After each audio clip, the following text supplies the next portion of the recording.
What's up, everybody? How you doing out there? Welcome back to the show. This is last week's fights. My name is Thinker St. James, and tonight we are going over each and every fight from UFC Fight Night, Oliveira versus Gamrot, and the Contender Series Week 9, taking a quick look at UFC Vancouver coming up this weekend. And to do all of that with me, as always, the man, the myth, the legend, you know him, you love him, the Ohio player, and a man who is not afraid to lift an infant above his head with one hand, Mr. Chase Parton. How are you, sir? Dude, I'm awesome. It's another great week. Of course, we had a Tuesday of fights, we had a Saturday of fights, and unfortunately, we're winding down of the Tuesday of fights. We'll definitely talk about that, whenever we get the chance. But as of right now, Tuesday we had fights, Saturday we had good fights. Love to see it. Yeah, parting is such sweet sorrow when it comes to the Contender Series. It is my favorite time of the year, my favorite thing in all of MMA. And, 10 weeks just flies by when it comes to the quality level that we've had this year for sure. Aside from week one, we always have to say that because week one was a little rough, but ever since then, it's been fantastic. No.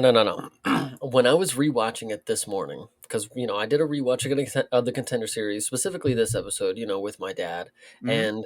and what it is. This is how every season, and I feel like this is how it's gonna have to be. Is the first couple episodes, there's nothing, there's no bar, there's no standard. People just got to go in there and fight, and call it how it is. And then when you get towards the end of the season, you have all these people who they realize like they have to put it on the fucking line. Like there is no taking the chance where it's boring and I get kicked off in the first season. There is no chance where I screw around and I stall the fight. I got to go in there and I got to fucking kill this guy. And Dana's got to be out of his chair and he's got to be like clapping his fucking head, They whatever. have to like remember it, Exactly. yeah, guys later on in the season get like the luxury of being like, oh yeah, we got to go out here to really fight. Yeah. I, Yeah, I, fair I enough. love it.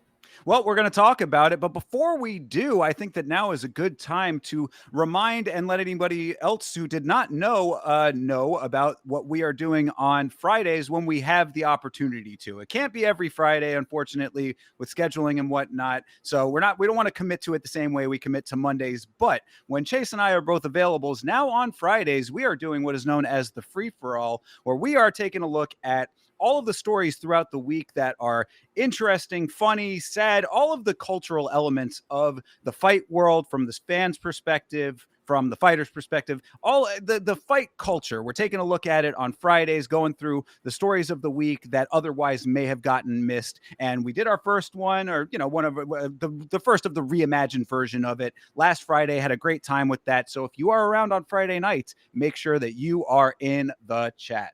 Yeah, for sure. No, this one was definitely a good episode on Friday for us. If you guys missed it, I'm telling you, it's got great replay value. This is one of those streams, this one is definitely episodic and follows the storyline that the UFC has created for us. But when it comes to Friday, I mean, you could just replay that at any time because it's just such a good time. I'm telling you. Absolutely. So shout out to all the people who were in the chat for that one. And shout out to all the people who are in the chat right now on this very show. TJF, Beeb, appreciate you guys very much for being here early. Thank you very much. And everybody else out there lurking, appreciate you as 100%. well. Yeah, and to shout out both of Rick Allen's dads, of course. There we go. Always. Absolutely. That loving relationship between the two of those gentlemen.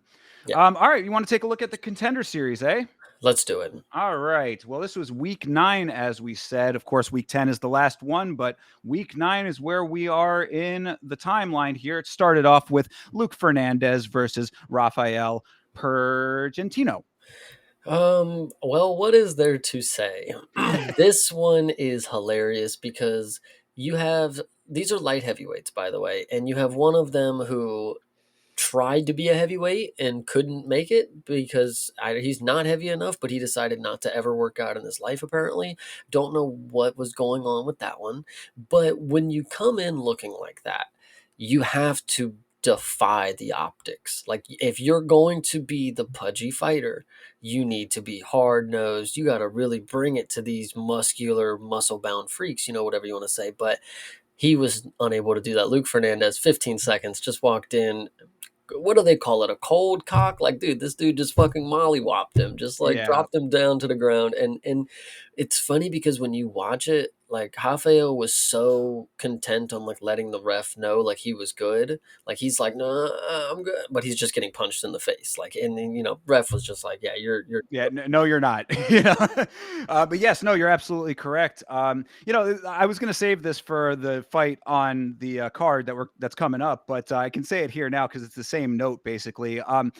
When we were on the watch along for the Rio card, Vitz's girl was there with us for a little portion there, and during the Peterson and Petrino fight, she was looking at Thomas Peterson. She's like, they just let people who look like that fight. And I was like, yeah, yeah. I mean, at heavyweight, you can weigh, she's like, oh, I guess it doesn't matter after a certain amount. And I was like, yeah, you don't have to be an amorphous kind of blobby guy. Like you can be muscular, but some of these guys just are not. And then it got me thinking that it's like, it's been a long time in this sport. There's a few that we have a couple left. Like, maybe Derek Lewis might be when he's out of, sometimes he'll get abs randomly, but when he doesn't have them, he's one of the few left of these like blobbier dudes who can go out there and really just power their way through the division. But like the era of the big country Roy Nelsons is kind of in the past now. So some of these guys got to catch up, I guess. Yeah, I mean, look at the Tafas, look at Ty. I mean, that style of just being a tough guy without actually putting in the physical,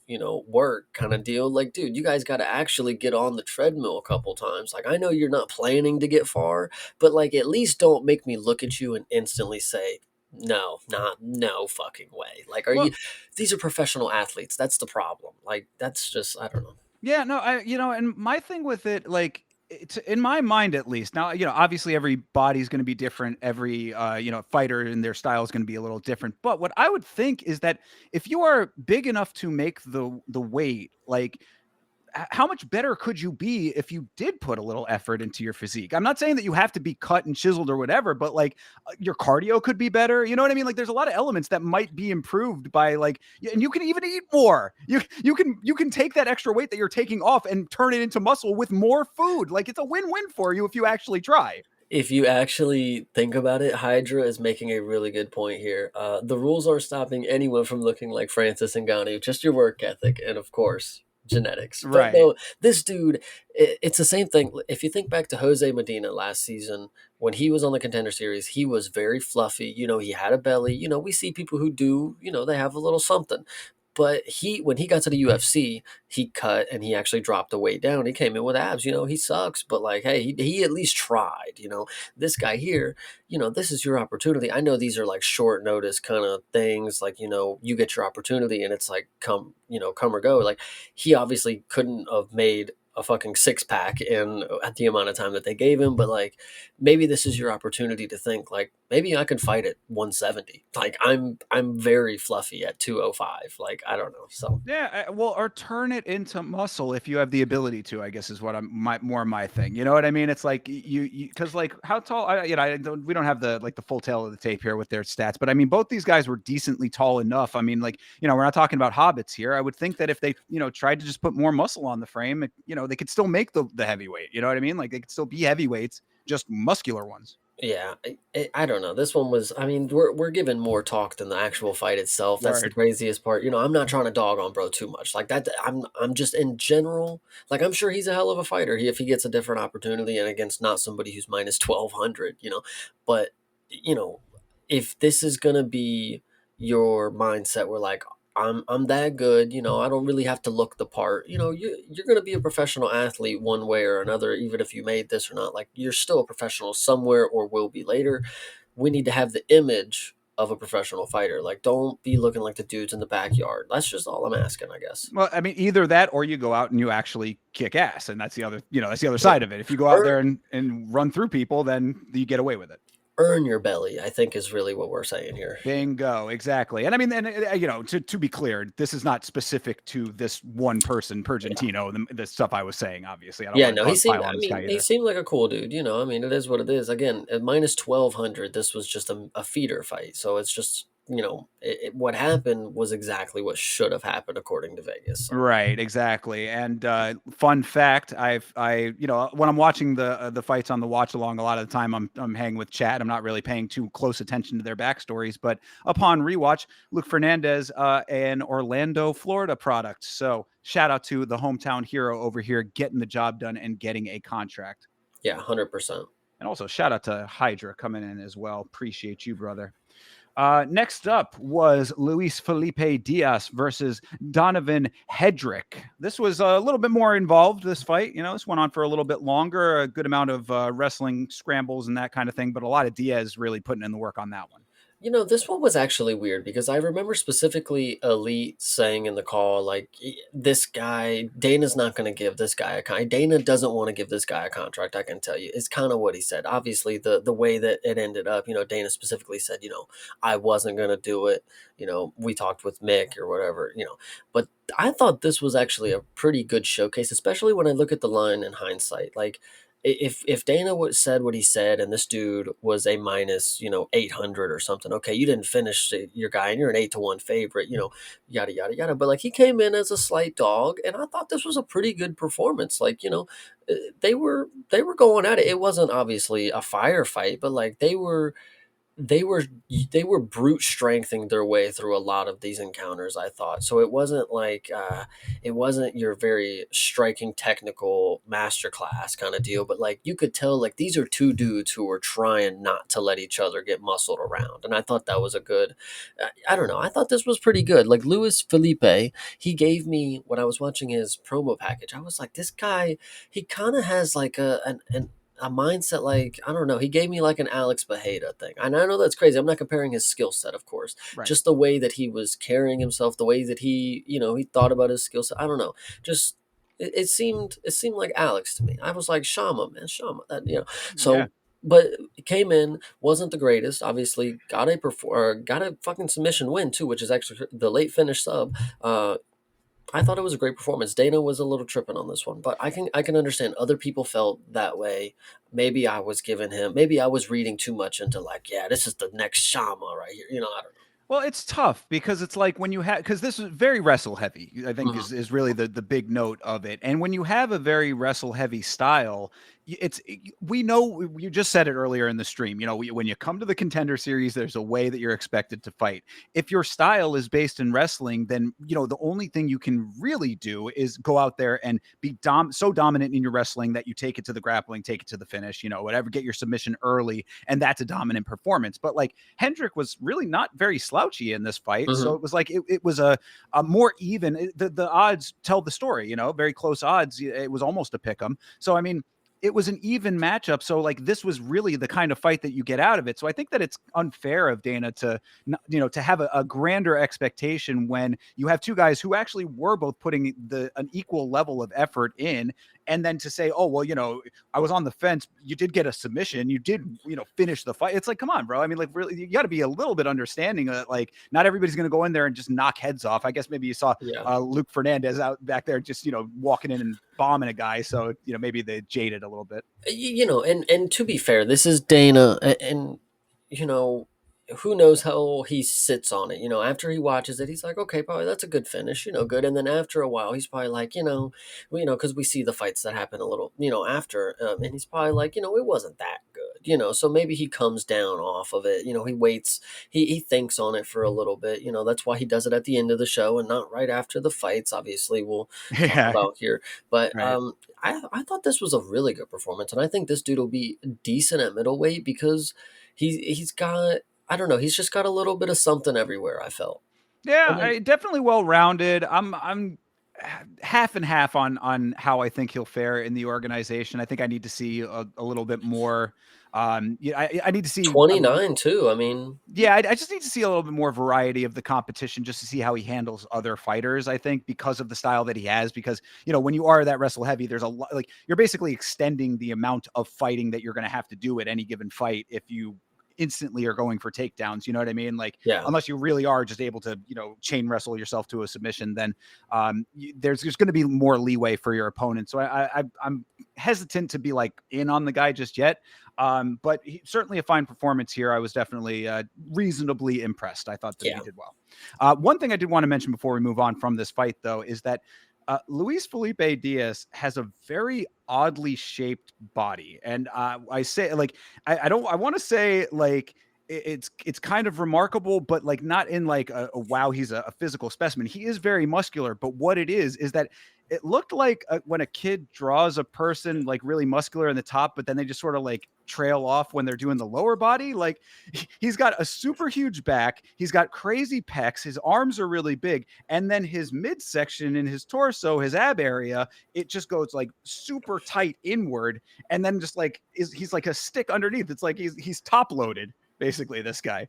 So he's what they say John Jones was built like, is what you're saying. Like, his legs just are so skinny and just. I mean, it's not even that the legs are skinny. It's just that everything is smaller compared to the upper body. Okay. It's like I'm telling you, it's like a T, but the top line of the T is just much larger than the post of the I T. always felt Stipe was kind of stubby towards the leg area and really large in the torso. But Stipe wishes that he had the definition of this guy. yeah, I mean, I don't know. It was just something that I picked up on, and the only other thing that I picked up on was, unfortunately, of course, Hendrick did not get a contract, but he looks like Trevor Noah in the face. yeah, that's all right. That's pretty good. But no, These are the notes, brother. I don't know what to tell you. I often question, when we see some of these people, like, what do they feed them, right? And then we often, see them come from specific regions and stuff. It's like, yo, Brazilians, like, top tier genetics, apparently. Like, these guys just genuinely can come into a fight after cutting weight and rehydrating and just look like fucking Thanos. Like, it's ridiculous. Yeah, absolutely. And then so that, that also goes back to our previous conversation. If you are Brazilian and built like a round shape, then you really don't have an excuse, I think. I think that's true. I think that dude actually was Brazilian, so let's not pick on him too much more. But yes, Again, it was not specific to him. That's a broader note than just yeah, don't show this stream to Pergentino. I think he'd be very upset with us. But yeah, anyway, let's move on here. yeah. Next up, I was so happy about this. This is my boy Imanol Rodriguez representing Mexico versus Roque Conceição. And I had said Imanol, of course, is coming off of the Ultimate Fighter. He did not win the Ultimate Fighter, but I had said he was my pick to win the Ultimate Fighter when the show was on. That did not happen, but I was always a big fan of this guy. He comes back on the Contender Series, and unlike Chapolin, he actually gets the job done. Yeah, no, I definitely like Imanol. He was one of the favorites in Tough. One of my favorite characters in Tough. Of course, he was always listed as 5'2" in Tough, which I thought was always so crazy short. Like, you guys got to understand, that's 2 inches shorter than Josh Van. Like, that's ridiculously short. When he came into the UFC, they have him listed at 5'4", and I will actually say, he did kind of look a little taller. I don't know, maybe he is young. He could still be growing a little bit. It's But camera angles on the show. I don't know. He looked a little taller. So shout out to Imanol, because I mean, he did exactly what he was touted to be able to do. I mean, this is a true to life Mexican boxer in the UFC. I mean, this dude can just put your lights out at flyweight. Like, you guys got to understand, again, he is a flyweight. So his game is speed and power. And I tell you, he's got both of them. Like, when you look at somebody like, I know I just talked about Josh Van. When you look at somebody like Josh Van, it's volume. It's volume, and he wears you down. But with somebody like Imanol, it's balls to the wall, all gas, no brakes, instantly. And you're not, if you shoot, you're not getting it. And I'm just gonna lay you out. And like, the way that he finished it, is this like broken or something? Did this dude really not throw a single punch? Like, I swear that's not right. Yeah, that can't He be knocked right. him down. He knocked him down, I'm pretty sure. Like, I think he knocked Imanol down, or Imanol slipped, and then Imanol came back and fucked him over like 3 different times, but then Yeah. finished him. Yeah, because But I mean, he at least had to have thrown something yeah, for yeah, fuck's no, sake. that's I mean, definitely yeah. broke. That's definitely broke. Yeah, that can't be correct. Yeah, because he's good on the if you're just listening on the stats, it's like a goose egg all the way Yeah, down. So that's probably just not correct. But either way, I mean, like honestly, from the Conceição side of things, I felt bad for the guy a little bit because when we had talked about earlier in this season, I think that there was another flyweight fighter. It might have been on a previous card, but it was recently. There were some flyweights that were fighting, and we were like, they were super slow. I mean, like it was like, you can't be slow at flyweight. right. This was way more down the line what you should be at flyweight. These were both fast guys, hands flying, moving around, very a quick pace to everything, and the speed of Eminol also is paired with very accurate striking. So the combination was right there for him. So I mean, Roque over here could be a much better fighter than he was allowed to be in this fight, perhaps. But Eminol was just on his game, and then of course, as we had said before, you come off of the Ultimate Fighter, you're kind of coming in with a little bit of an unfair advantage. I mean, you had a full season of UFC caliber training and coaching. Then going into this, your opponent's getting whatever he's getting. So I want to hope that Conceição can come back and take another shot at it. But I want to also shout out Eminol for one other reason. Aside from this fantastic performance, talk about a high IQ move. This guy was on the Ultimate Fighter. He was on Daniel Cormier's team. He felt that he was getting such good training from Daniel Cormier. He went and joined Daniel Cormier's team IRL outside of the show. So he's training with Cormier full time. Cormier was there with him. DC was in the crowd cheering him on. And how about the level that he has gained from that? I mean, granted, he probably had a good base to begin with, but what a great thing to do. You find a coach that you click with, you feel like it's good training, and you go all in on that good training. I think that was fantastic. So speaking of DC being in the crowd for this episode, and because he is the coach of Emanol, there was that one episode where he was also coaching and on commentary. Don't you remember something like Where he that? jumped in to do his power rankings, even though he wasn't on commentary. Yes, I do remember. But I feel like there was another instance where it was something even more sketchy with it was maybe the Korean Zombie, how he was doing commentary, but then he was also the corner of something else in Singapore. But either way, uh, not Singapore, but either way, I think something like that happened. I don't know why that's sticking out to me and why that's really bothering me now that I can't remember it. But Emanol, great performance. DC being his coach is really, really good. If he's going to stay with him, I mean, solid, but he doesn't really need. I mean, when it comes to growth, I mean, he's obviously on a good path, but he's got this skills that all you got to do is hone in on what you're really, really good at. Learn all the other stuff, learn to defend off your back, of course, especially because when you get to the high level, Pantoja, I mean, he's just going to maul you. But right now, speed, power, just keep knocking heads off. I mean, that's all you can say. So, Absolutely, and he certainly did that here. So I was very happy about this. Really excited to see him in the organization. He's a guy that I do think has a high ceiling. I think he's going to do pretty okay. mm. Yes. All right. So moving on to the fight that everybody's been talking about here. We talked about it a little bit on the Friday show. This is, kind of gave you a teaser for what we're going to be saying here, but this is Adrian Luna Martinetti versus Mark Vologdin is how you pronounce it. Vologdin, but Vologdin from Russia there. This fight, after, having watched it initially, it was certainly drew your attention. I mean, like, some of these other fights, sometimes it's like, you're kind of there and it's like, oh yeah, great knockout, okay, this is a little bit more of a back and forth, whatever. This is the type of fight that when this is going on, you stop what you're doing and you are glued to the screen. And upon rewatch, just as good, really. If you have not seen this fight, it is for free on the UFC's YouTube page. Go and watch this fight.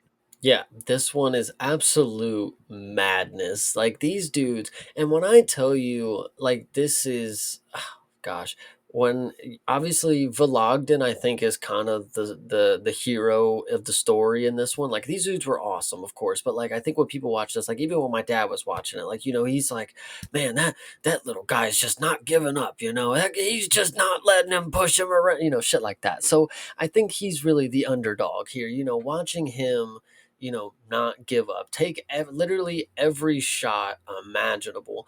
It is absolutely insane. But you gotta understand how much credit you have to give to Martinetti. He could throw and land every shot in the book that would probably make somebody else fold.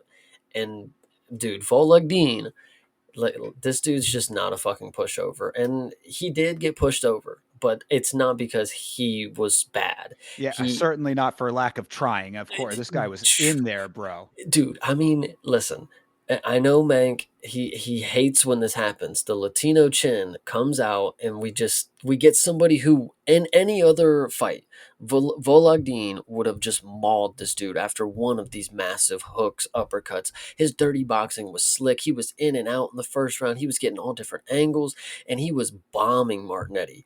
But what Martinetti has, not everybody else is able to pull out. He's got the genetics to just eat massive shots and never wear a single cut on his face. Yeah, So which is really insane to think about, considering that he is one of the least like intimidating looking people on the planet. Like that's also, I think, a big tale of this thing was that Martinetti is out there. You know, he's kind of tall, a little bit, not super tall, but he's taller than Volagdin. He's a little bit lanky. You know, he's got the shaggy hair. He looks like any run of the mill dude his age that you just be seeing walking down the street. He goes in there and he's just throwing volume, striking with precision in just time after time after time. You know, Lorisenko made a good point on the commentary at one time when he's in the tie clinch just bombing these knees. She's like, it looks like he's running drills. He's like, yeah, it was like the drills that you do in Muay Thai class. Like this guy was just a machine, but Volagdin also a machine. So it's like it really was the immovable object, the unstoppable force going at it.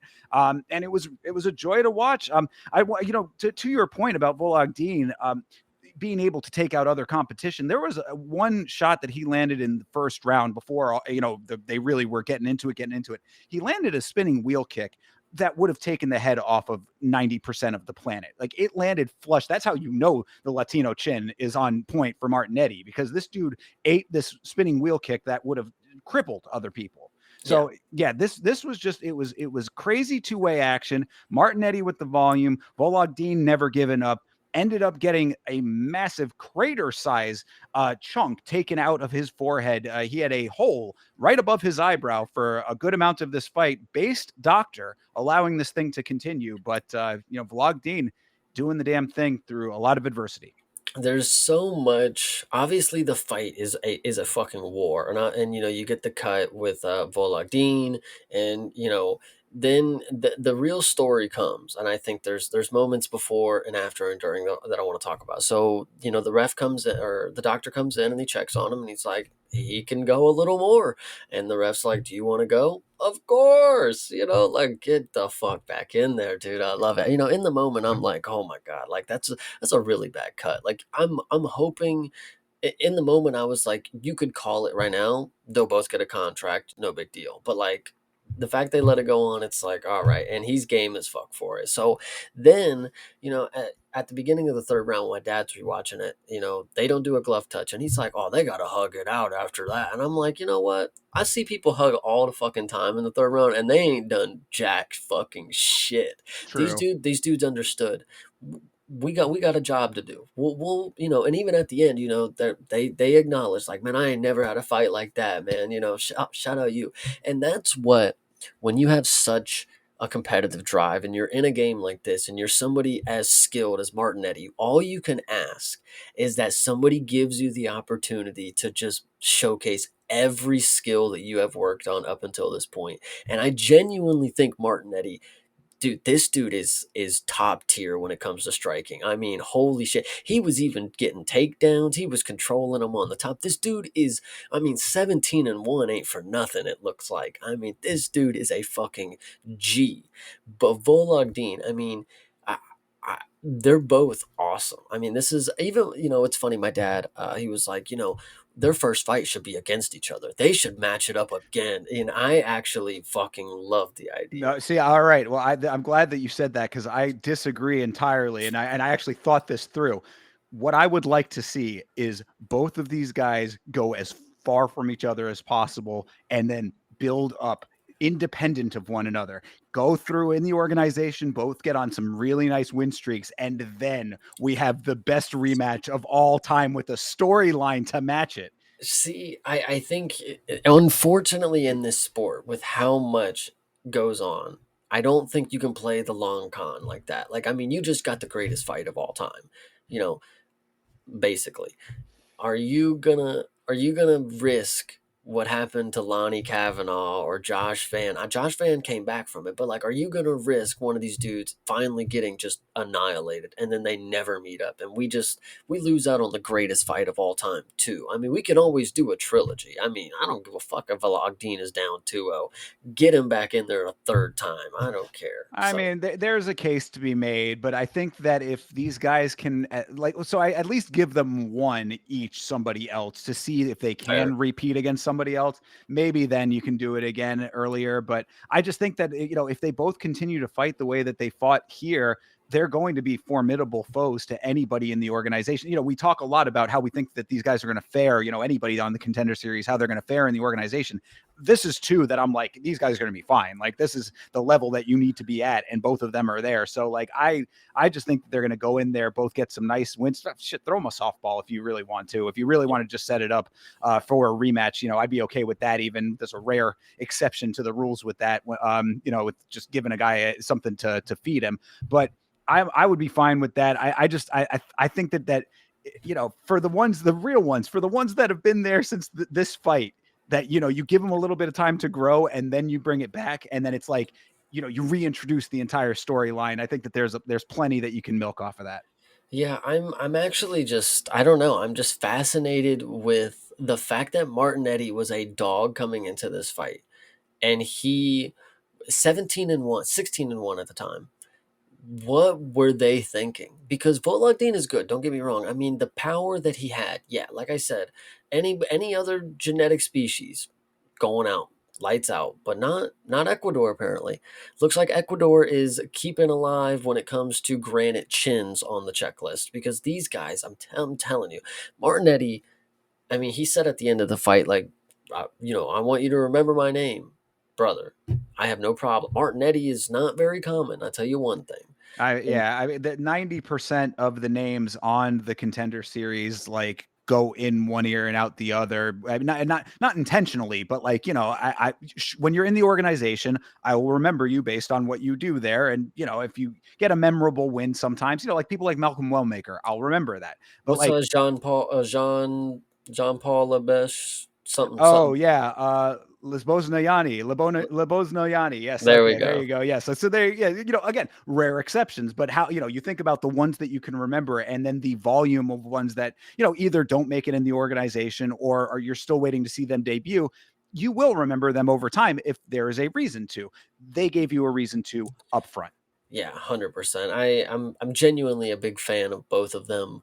This is, listen, eras flip and tides change. Marab is the champ of bantamweight, but brother, we got two on the way right now that are going to be. I mean, these are formidable foes. I mean, listen, Volagdin could probably get taken down by Marab every single time, but it looks like to me he might be able to get up every single time. So shout out to him. I'll give him that.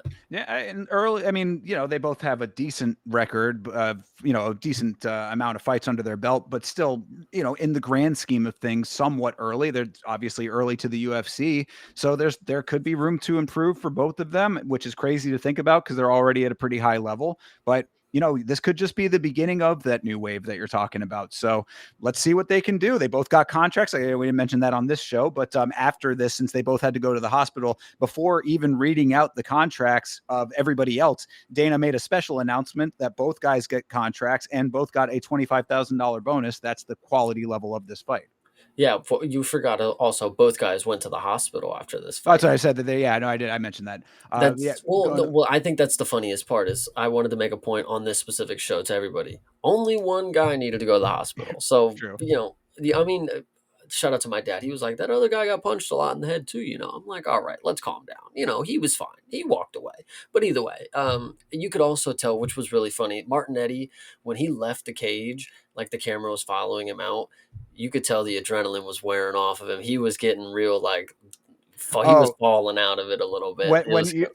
when you said that, he was like, "Oh, remember my name," he kept talking and just started basically going into gibberish at that point. I Like, know, I know. I was like, "Holy shit, they need to get him backstage quick." Yeah. yeah, for real, energy dump for real, but completely understandable. As Yeah. was, and honestly, like, I think in the initial watch, I had thought that they kind of gassed out a little bit more so than they actually did in that third round. Upon rewatch, that third round was even still pretty competitive. I mean, they were Yeah. both still going for it. Obviously, after the two rounds that they just had, they were a little bit slower, but like it wasn't like they were walrusing out there. I mean, they were still trying to get the shots off. Fucking Vologden goes for a Rolling Thunder. I mean, like it was just like, how much more can you pack into this fight? You know? I actually think it's specific to know. So after the first round started a little slow and then it picked up towards the end. The second round started a little slow and you start to think like, oh, okay, Volagdin definitely gassed. Look how muscular he is. Like he's very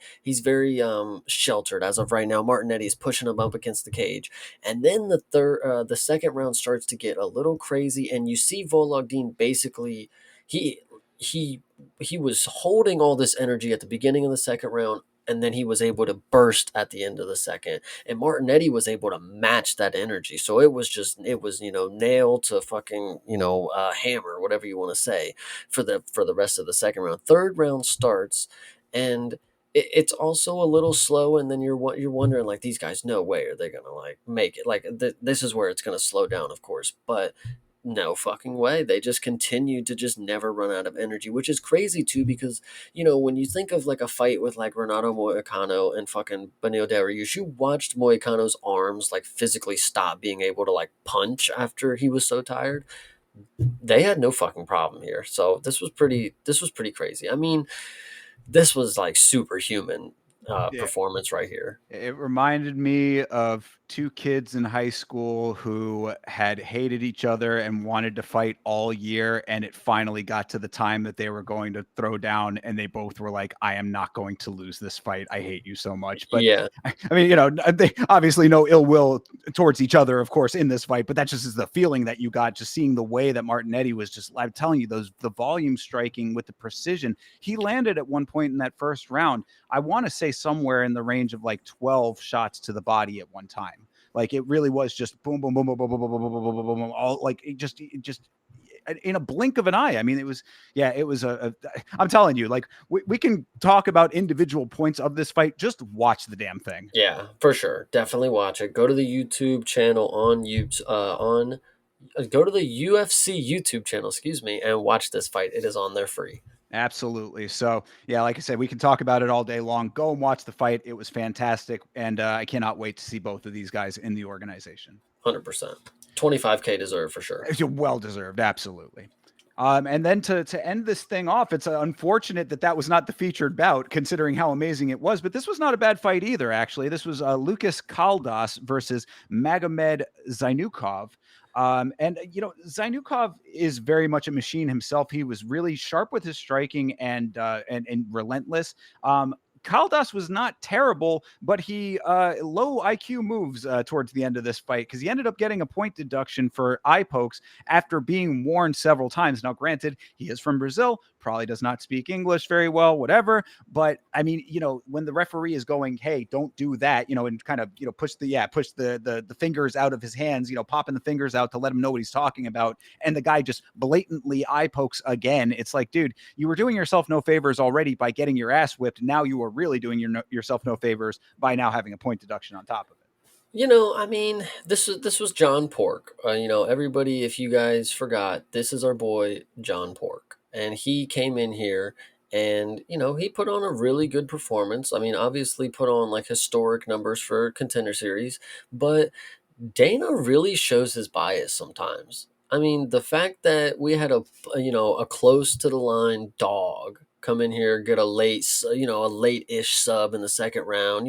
started a little slow, and he's on the fence about it. He has to have Mick fucking tell him, but he's glazing the hell out of a dude who goes all the way to the fucking bell as a minus 370, and he's supposed to be the striking killer. I mean, he had a lot of volume, and he did a lot of very good, interesting things. I'm not going to dispute that, but like, I feel like Dana should have had a little more criticism for this. Like, where's the why aren't you finishing this guy? I mean, you're the main fucking event of the Contender Series, whatever you want to say. Like, Yeah, I mean, I can see that. I think that with Zainukov, I think it was because like the power in the striking was also there, so it was like even if he didn't get the finish here, then maybe the potential for the finish seemed like it could be on display. But you're right. I mean, close only counts in fucking horseshoes, right? right, but it's like, where's the you're 7-0.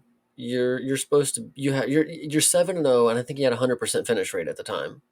Now you can't finish a guy you're some random Brazilian on the Contender Series. Like, where's some criticism, Dana? Like, this is a dude who's 6-1. I mean, he has the same level of experience as you. You've knocked out everybody with the same amount of experience as you so far. You're telling me this is where your experience uh gap stops? Like, this is where you met your match, Contender Series, just the random Brazilian who's 6-1. Now you can't knock anybody out.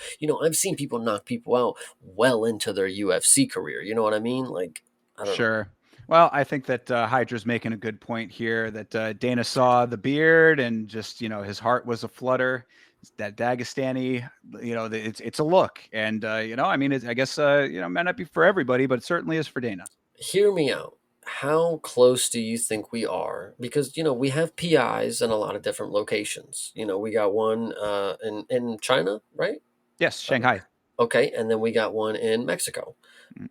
With a lot of the representation that we have towards this area, Dagestan-ish, and with how friendly we are, where's Dana putting this PI over in the area of Dagestan? Won't happen. Won't happen because Habib is too strong, and he is it's the Habib show over there. It's Eagle MMA all day long. So if Habib is doing enough work and the relationship is strong enough there that I don't think that Habib wants to anybody to cross over into his territory, let alone the organization.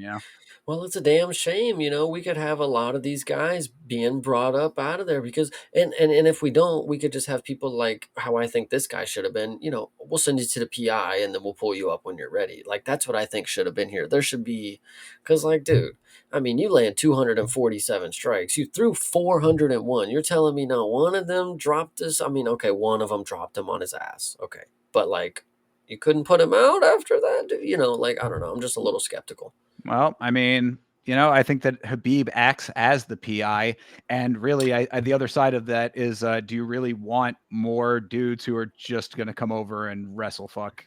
Like, This shut up. Props to this dude. I'll give this dude the same amount of props that I gave Saeed Nurmagomedov, and I'll give Muslim Salikov.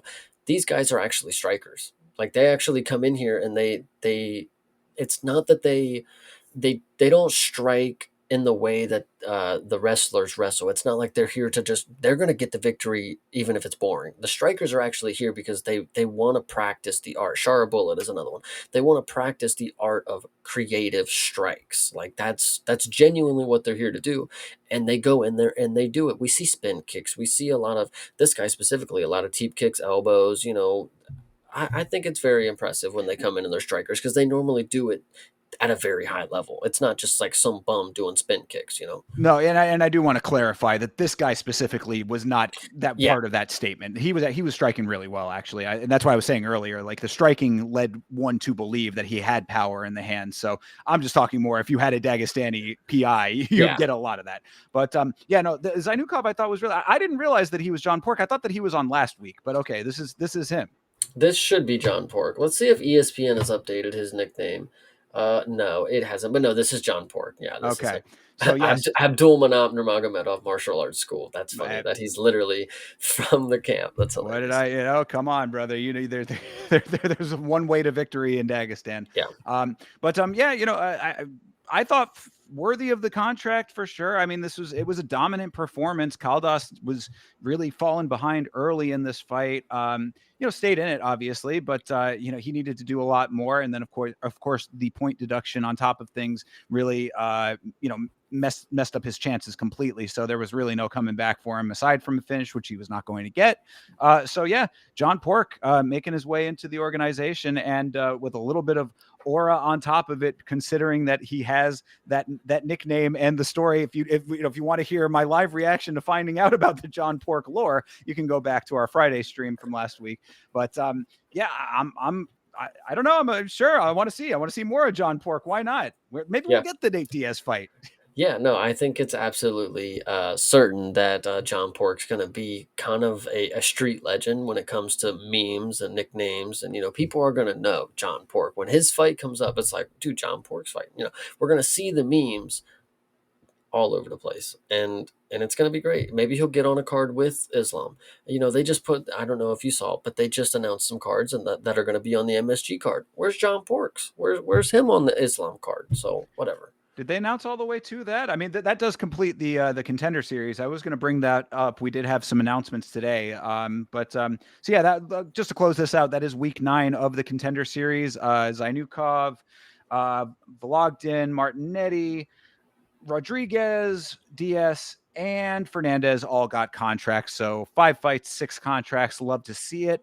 That all being said, we did get some fight announcements today. So do you want to go over a couple of those? Actually, I think I have one last thing to note Sure. about the Contender Series, which I think is kind of funny now that I think about it. So Dana in the post talks, Laura asked at what point did he know that he was gonna give them the bonuses or whatever, and he was like, I don't really know, but I had ESPN producers texting me saying this fight was fucking awesome, and I'm now thinking. Sucks that they just lost the fucking deal, doesn't it? I mean, now that they love the fucking fights, I mean, sucks that they're moving to Paramount, ain't it? So Really? Man, I must have missed that. what, the Paramount deal? I mean, No, it's coming off of ESPN. yeah, no, I know Dana commenting on it Oh on yeah, ESPN. That's actually very interesting because I had noted, I don't know if it was last week or one of the previous weeks before it, but Dana was wearing a UFC on Paramount shirt on the Contender yes, series. So obviously we had already speculated that there was a little bit of negativity behind the scenes between the organization and ESPN. Now with their new home fully solidified, I guess maybe there's a little bit more that Dana's more comfortable, being a little bit more vocal about.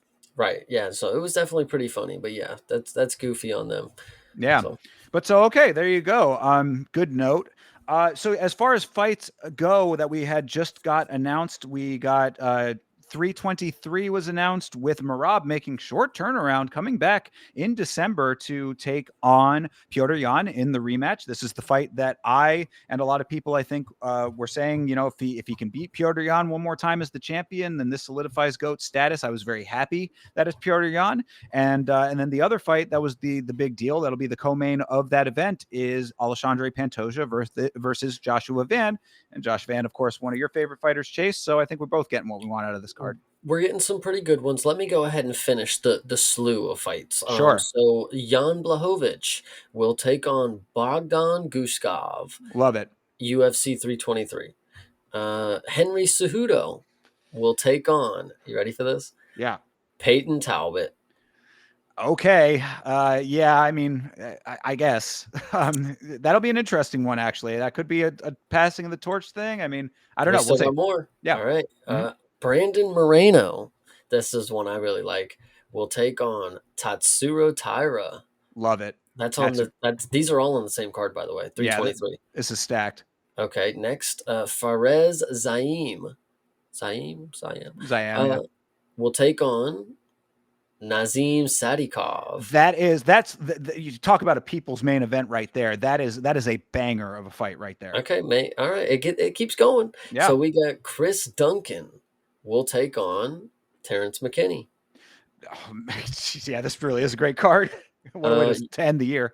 Okay, so now we're moving. This is going to be on UFC 322. This is Sean Brady will take on Michael Morales. Saw that one. Yes, excited for that one. I really like that. That's a good style matchup. Okay, we still got more. This is on. This is back to the 323 card, just for clarification. Grant Dawson will take on Manuel Torres. All right. Yep, and I think that might be the last of them. I think that's the last. Oh, I'm sorry. I mean, this is just random to know. Austin Bashy's out for UFC Vegas 111. Hyder Emil is now stepping in to fight Jamal Emmers. That happens. That's a good fight. Yeah, I can dig that. All right, Yeah. cool. There you go. So yeah, so some fight announcements today. Dana in the war room giving us the updates, and that's a little late breaking news for you. So a couple of really good fights on there. Yeah, we're gonna close this year out very strong. Hell yeah. All right. Well, if that is all that we wanted to talk about in between, let's get over to the main event of this podcast, UFC Fight Night, Oliveira versus Gamrot. This took place at the Farmacy Arena in Rio de Janeiro, Brazil. Chase, what did you think of this card? What did I think of it? Okay, so actually, I don't want to say in general yet. What I wanted to say first is that going into this was not on paper my favorite card. This was not going to be something that I was going to be thinking I remembered for a lifetime. Now, after the fact, I can tell you I'm not going to remember this for a lifetime.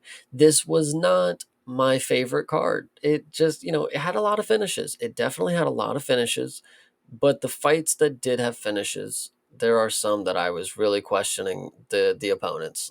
There was some that were just really dumb, really stupid things were happening.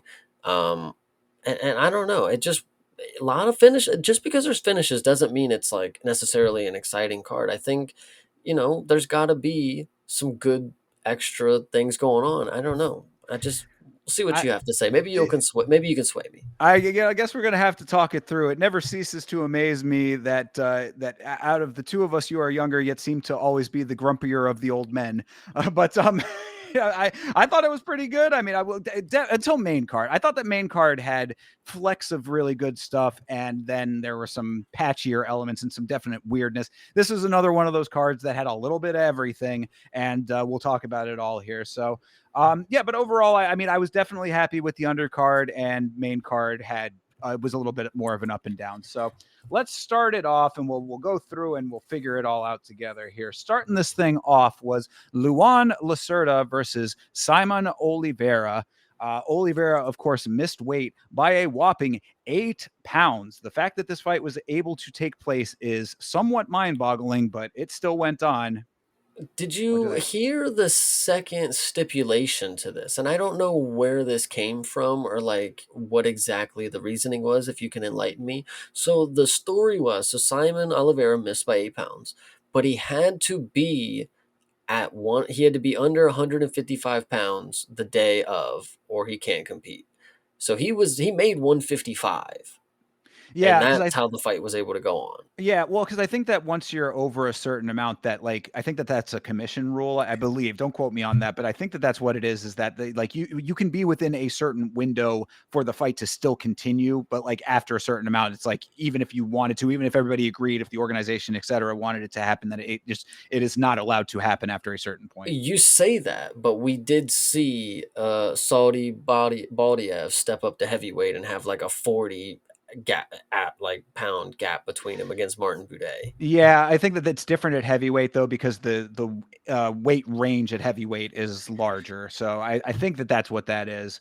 Yeah, no, I mean I'm not saying it's right or wrong Right. or otherwise. Again, I think it's amazing that this fight was even allowed to happen at all. It's also quite amazing that Lacerda ended up kicking the ever loving shit out of Oliveira. He was really whipping his ass in this fight pretty well. I mean, it was a lot of ground game, of course, but really dominant performance. So yeah, but anyway, just to finish up that thought, yeah, I think that that's the rule. We've talked many times about like how this affects the sport in general, and I think it's rather negative. I think it gives a bad impression to fighters that, if you come in 8 pounds overweight and everybody just says okay, then 30% of your purse goes and you just are allowed to still do it. Key to note, actually, I'm glad you said the 30% person. He actually got 50% taken for this fight. So So I don't yeah, know if that okay, changes anything. between 25 and 50. I mean, yeah, it should be enough of an incentive to make it so that people don't want to do it, but we see consistently time and again people still just being okay with it. Granted, it did not work out in his favor, so it really was kind of a wash in general. No win money and 50% loss, so this was really kind of a bum errand on his part. But for guys who do take advantage of that extra weight and then win the fight, I mean, it just seems like it's not enough of a punishment, I guess. Yeah, but to actually go into this fight, I Yes. mean, what I will say is this was the battle of the jujitsu nerds. I mean, this is two dudes who they had grappling, but they decided to stand and strike with each other for a little bit, and then when it got to the ground, the better grappler showcased. I mean, I could be mad at Simon Oliveira for looking like Teabag from Prison Break all I want. I can be mad at him for missing weight all I want, but at the end of the day, he got finished. And what the crazy part is, and I'm not trying to harp, I don't know if you saw that he got finished by an armbar. It took him a lot longer to tap than Josh Emmett, but I'm just whatever. I mean, yeah, Josh Emmett is going to be your new low bar for It taps, I has would to be. say. It has to be. I've seen Yeah. dudes almost get their arms ripped off, like we talk about later in this card. But either way, Sure. Yeah, no. I say that he kicked the shit out of Oliveira. It's not, I being a little hyperbolic there, but he definitely controlled very, very well because there was some decent two-way grappling in this thing early on, a lot of positional reverses, and then Lacerda just ends up getting the upper hand, somewhere in the first round, takes control of the action, and with all the grappling, it was really starting to go and trend in his favor, and he kept that going. Good ground striking as well from him there. Second round, Oliveira ends up on top again, continues the solid work from the top. I mean, it goes two way. Like every once in a while in this fight, there'd be like a burst from Oliveira where like he had a little bit of control, but Lucerda just ended up reining it right back in. And a guy who's 8 pounds heavier, you'd think would have a little bit more of an advantage when it comes to throwing your body weight around if you're going to be grappling. But Lucerda, eye on the prize. And then, ironically, having me just said that, it was body weight that ended up really helping Lacerda finish the job because it was he started off in one position with the armbar, or actually he started off on Oliveira's back and then transitioned into the armbar on the side, and then basically body weight and gravity ended up finishing the job. So Lucerda getting the win, and Oliveira losing 50% of his purse, not getting a win bonus, and then also getting his arm essentially snapped because it did look pretty hairy there. yeah, he definitely. I don't know if it snapped. It probably popped a little bit. Definitely gave a little pop. He probably has a sling on or something for the next week. But much deserved. Now that you wanna fight like a slime ball, I guess. Or if you really had health complications where you genuinely couldn't get within 8 pounds, you don't need to be fucking fighting. I mean, now, but if you did go on because you wanted to miss weight by 8 pounds and lose 50% of your purse, well, arm popped. I mean, sorry. I mean, you signed up for it. I'm just saying. Yeah, that's pretty much what I had in the notes. Oliveira misses weight and gets subbed. Bye bye. Yeah. And also on a losing streak too, as well. I mean, right? I remember us talking about this one in the on the week before, saying that both these guys, I believe, are on a 2-fight losing streak. One on 3-fight losing streak and one on a 2-fight losing streak. I Oh, forget which one one was was on a worse. 3-fight losing streak. Now he's Yeah, on a 4, actually. so there So you go. Okay, so he was on the worst end of it. Yeah, because I remember that. One was on 2, one was on 1. So Lacerda finally getting a win. Oliveira now a 4-fight losing streak and an 8-pound weight miss. Come on, dude. It's a no brainer. This guy's got to go. yeah, that'll be the last check he'll get, probably 50% off. So Yeah, really, exactly. They got off easy, the organization, on that one. true. All right, but that was that. Moving on to the next one here. This was a very nice performance. I enjoyed this fight very much. This was Julia Pilastri versus Karolina Kowalkiewicz. I Kowalkiewicz. Yeah, I think this is where you're gonna start to see me nitpicking a lot, I and guess so, because this was a good one. it was a good one. It was a good one. But what happened in the third, I mean, she hurt her to the body in the first round and second round like 2 times individually, and she did not push the finish. She waited until the third round where she gets a head kick and then it's like a whole sequence. It's like where's the psycho? Like, yo, I'm done with you aura farming, walking with your hands down and shit. Like, just cut it out. Finish her in the first fucking round. If you can kick her in the head and finish it, do that shit in the first fucking round. I mean, if you set it up with 10 of your low kicks throughout the 3 rounds, I mean, sure. Yo, you were hurting her in every single round to the body. You could have kicked her in the head when she put her hands to her body. I'm just confused on why the third round everybody's drooling about this performance. It's like, yo, she was honestly pissing me off for the first 2 rounds because she was not pushing the finish. So that's just me. I think that you're taking a little bit too much away from Kavulkevich on that one, man. I think that Carolina is a pretty tough customer, all things considered. Now, granted, she did evade. There were times where she was evading, but the difference there is that instead of staying on the outside and just being timid, like she would get herself back to base. She would, get rocked, whatever. She would back off, and then she was right back in there. I mean, like she really was like she's tough. She's just slower now. I mean, like, Carolina has been around for a long time. I think I even said this last week. I was like, this is probably among her last fights in the organization. So, she just couldn't keep up with the younger person, but she's still a dog though. It, So, I mean, I just don't think that necessarily trying to go for the kick earlier on might not have been what you would have wanted out of it anyway. it's not that Carolina was like some dog. I mean, she was. Look, she got hit in the stomach and it really hurt, and she was able to not fall on her face like Nathan Fletcher. Listen, I will give her fucking credit. She did that multiple times. It's the fact that she got hurt to the stomach and she had time to recover multiple different times. Like, why was somebody not kicking you anywhere while you were, where there's a reaction, you need to be able to capitalize it. Okay, after the first one, it's like, okay, don't, you set her up, you hurt her to the stomach. Okay, cool. Take a moment. Now get back to it, do it again, figure out the finish after that. It's like, I shouldn't see her almost fall over from body shots in the first and second round, and then you have to finish in the third round. I don't know. In my opinion, I agree with what Hydra's saying. Lower expectations for women's MMA. I feel like I would be doing her a disservice by acting like this was a performance that I wouldn't criticize from a guy. I mean, literally, if I saw them, and we're going to talk about a dude, oh my goodness, we're going to talk about a dude later in this card who plays around with the fucking opponent for 3 fucking rounds. This girl she was doing really good, but she could have got a first round finish. And that is what is possible for Julia Palastri. I'm expecting her to live up to my expectations because I know she's good. I saw her hurt her in the first. I saw her hurt her in the second. Why didn't you go finish in the first or second? I know you got to finish. Listen, if you would have went to decision, it would have probably been the same discussion. I'm just saying. But I think if you would have just got the finish early, you could.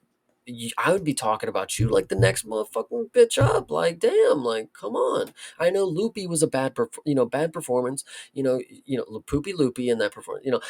She was able to hold you down, and you were able to come back in the third and have a good performance. It's like, we know you have the third round performance. Start knocking people out. Like, show you can just dog them out early, so you don't have to get to the deep waters in the third. They know when they get to the third you're a problem. Make it so that in the first you're a problem. You showed me, but you didn't get it done. I don't know. It just hurts. Yeah, I mean, based on what you're saying, I will agree that those first 2 rounds there were definitely times where Pilastri did not have a sense of urgency, and I'll Why? admit that that is the But why case. would she? She's up. Why That risk I mean, it? I get it. and that's the other, and again, I have to bring it back around to Kavulkevich. I mean, it's not like it's very different when you have a stationary opponent or an extremely evasive opponent where you have to go and chase them down. Like Kavulkevich would take the shots, she would regroup. She was a little bit hesitant to get in there and strike when the volume really started to add up. But like earlier on, like she was in there. I mean, she was definitely like a big part of why this fight went as long as it did. I want to say. I mean, like because there probably are lesser competitors who would have crumbled to some of that earlier striking. Now, what you would want, I think, is similar to what Martinetti did, where it's like volume and continuous power that, it's like you're always driving for the finish. You should always be driving for the finish in general. So I'll give you that. But I want to at least give a little bit of credit to Kavulkevich in this fight that, she brought an acumen to it that allowed for her to survive as long as she did, I guess.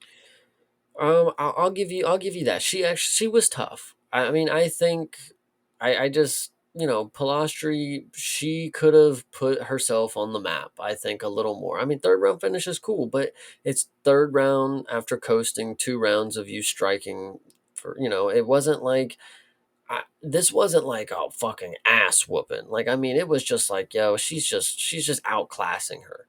and then she ends up fucking, it just ends up ending. Like, I didn't sit here and say, man, this bitch is just a fucking, she's, I Oh, don't know. I think that's haterism then, bro. Because I mean, this was an ass whipping. I mean, she definitely like her the variety of striking as well. I think that was another part of it. Now you could say, oh, why are you mixing up the striking so much when you could just be going for the head and going for the knockout? That's also, I think, kind of misguided. But Nah. like, her variety of strikes was great. She was mixing up the shots, body, head, the kicks there. I mean, like she really was putting in a good amount of effort. And I mean, I think that unfortunately for Kavlkiewicz, she really should have been striking at range more, like on her side. Like she could have made it more competitive when she was at a little bit more of a range. She probably should have been spamming some kicks. Kicks are your friend when your opponent is walking towards your face and wanting to punch it. But like I thought that this definitely was an ass whooping. I mean, Carolina had all kinds of redness going into the third round for sure. Like she was definitely like getting put over, like worked over rather.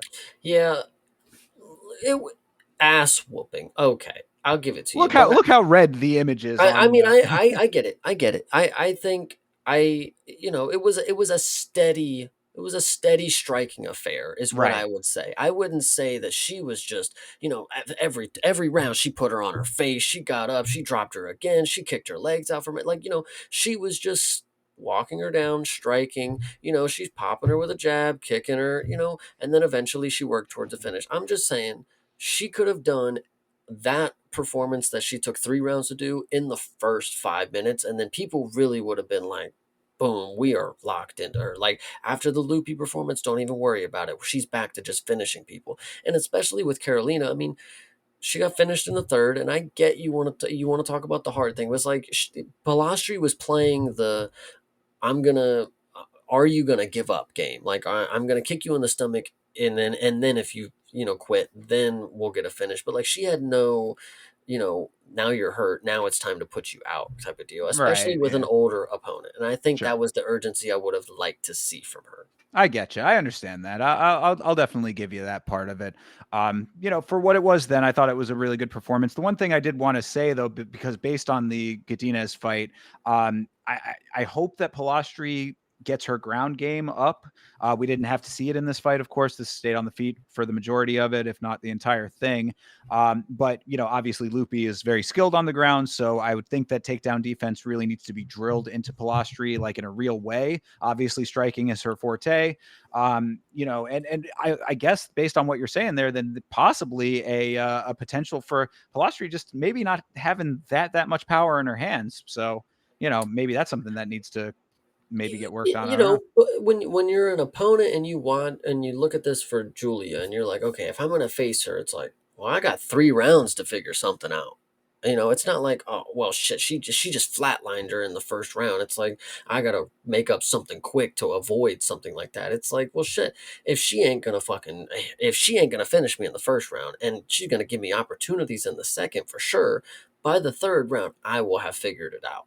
I don't know. That's just, as an opponent, that's just the way you gotta read these things, because she's literally just fucking around in there. Like, damn, you could have got a first round finish. Like, fuck.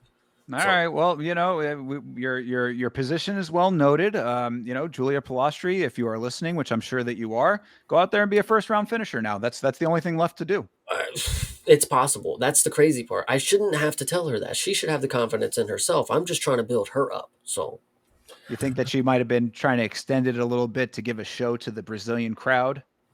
possible. But if that's what you want to do, I mean, shit, go lose the next fight. Then I don't care. That's up to you. Well, put her up against a wrestler grappler and we'll see if it happens. That's the one thing that I'm concerned about for her right now is just if she, Godina has got her on the ground a whole hell of a lot. So Yeah. all right. Well, then, I mean, take between our two opinions of it, you can, decide how you want to side with it. But I thought it was a good win for Pilastri in the big picture. Chase would like it to have happened in the first round. Yeah. All right. Next up is Lucas Hokcha versus Stort Nickel. Roca was pretty solid in this fight. I mean, it sucks because Nickel I kind of like grew to appreciate him a little bit more as this fight went on, but like he was having a whole hell of a lot of fun in this fight for a dude who was getting really worked over. Yeah, I think this one I would say is more leaning towards. I know this one wasn't a finish, but like this Stuart Nickel dude, he just couldn't fucking do shit. Like I don't know. I mean, it's hard to watch a dude sometimes. I mean, 2 for 20 on takedowns is just magical performance when you're also getting just destroyed on the feet.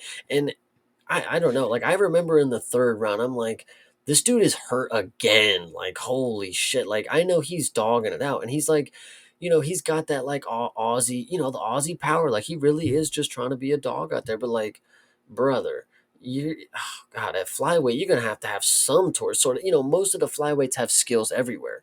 It seemed like this dude was lacking a lot of skills, and at flyweight, you certainly cannot be. I mean, this Lucas dude is not even like close to being like a great competitor. Like, I mean, he's good. This was a great performance against somebody who did nothing against him, but give him somebody who takes him down one time. And I mean, this 18-2 record looks like it's 6-1, so I don't know. Yeah, no, I was going to say, I mean, we literally just were talking about like how a flyweight operates and should perform when we were talking about the Contender series just a minute ago. And like, this certainly was not that.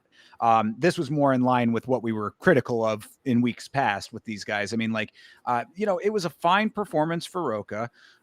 He had an answer for everything that Nickel was bringing to the table early, which I thought was he's definitely skilled. I mean, like you could tell that like he was reading his opponent well, anticipating the movements, and then answering accordingly to everything. Great takedown defense and evasions, plus nice hand striking and knees. It's like that's all well and good, but as you said, I mean, like this is against Stuart Nickel. You throw him against Demonol, see what happens. You'll see the difference in the speed very quickly.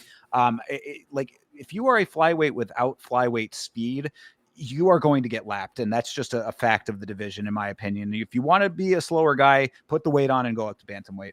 Yeah, no, this one, I mean, I think I liked Lucas after this because I remember hating on him big time. Like, oh, Muay Thai guy. Yeah, all right, let's see what we fucking got here. I didn't necessarily see the Muay Thai god at flyweight, but like, at the end of this fight, he did whoop this dude. So I could be mad. Like it's not. I could be mad in the same way that I am with Palastri because this dude obviously he was just never going to get a finish though. Like I could be mad all I want, but like they weren't going to fucking finish each other in this fight. But with Palastri, there was better to come, I thought. And this is exactly what I thought was possible out of these dudes. It's like, just one of them just has a striking affair. The other one takes a bunch of shots, and neither of them have the power to sit each other down or the instinct to just actually go for a finish. I mean, anybody else who has finishing ability, I mean, this Stuart Nickel dude is like toast, probably. I mean, Tatsuro gets him down and chokes him out in 5 seconds, Oh probably. yeah, yeah, absolutely. I mean, I said that this is like a feel good fight, not necessarily for the fans, but definitely for the fighters, because like towards the end there was a cartwheel kick from Roca, there was a rolling thunder return from Nickel. They're both definitely enjoying themselves, but like it was a very one sided affair. So it's like I think that Stuart Nickel like needs to kind of evaluate like the type of fighting that he wants to do. Like maybe he might be better suited to a different discipline than mixed martial arts, I want to say, because like first the other note that pairs with that is that Nickel is also very flat, and as we were just talking about, movement is very important at flyweight. He's going to get lapped in this division. It's kind of inevitable the way that he fights. But obviously he is a tough dude who likes to fight. Yeah. So there might be a better fit for him than mixed martial arts, I want to say.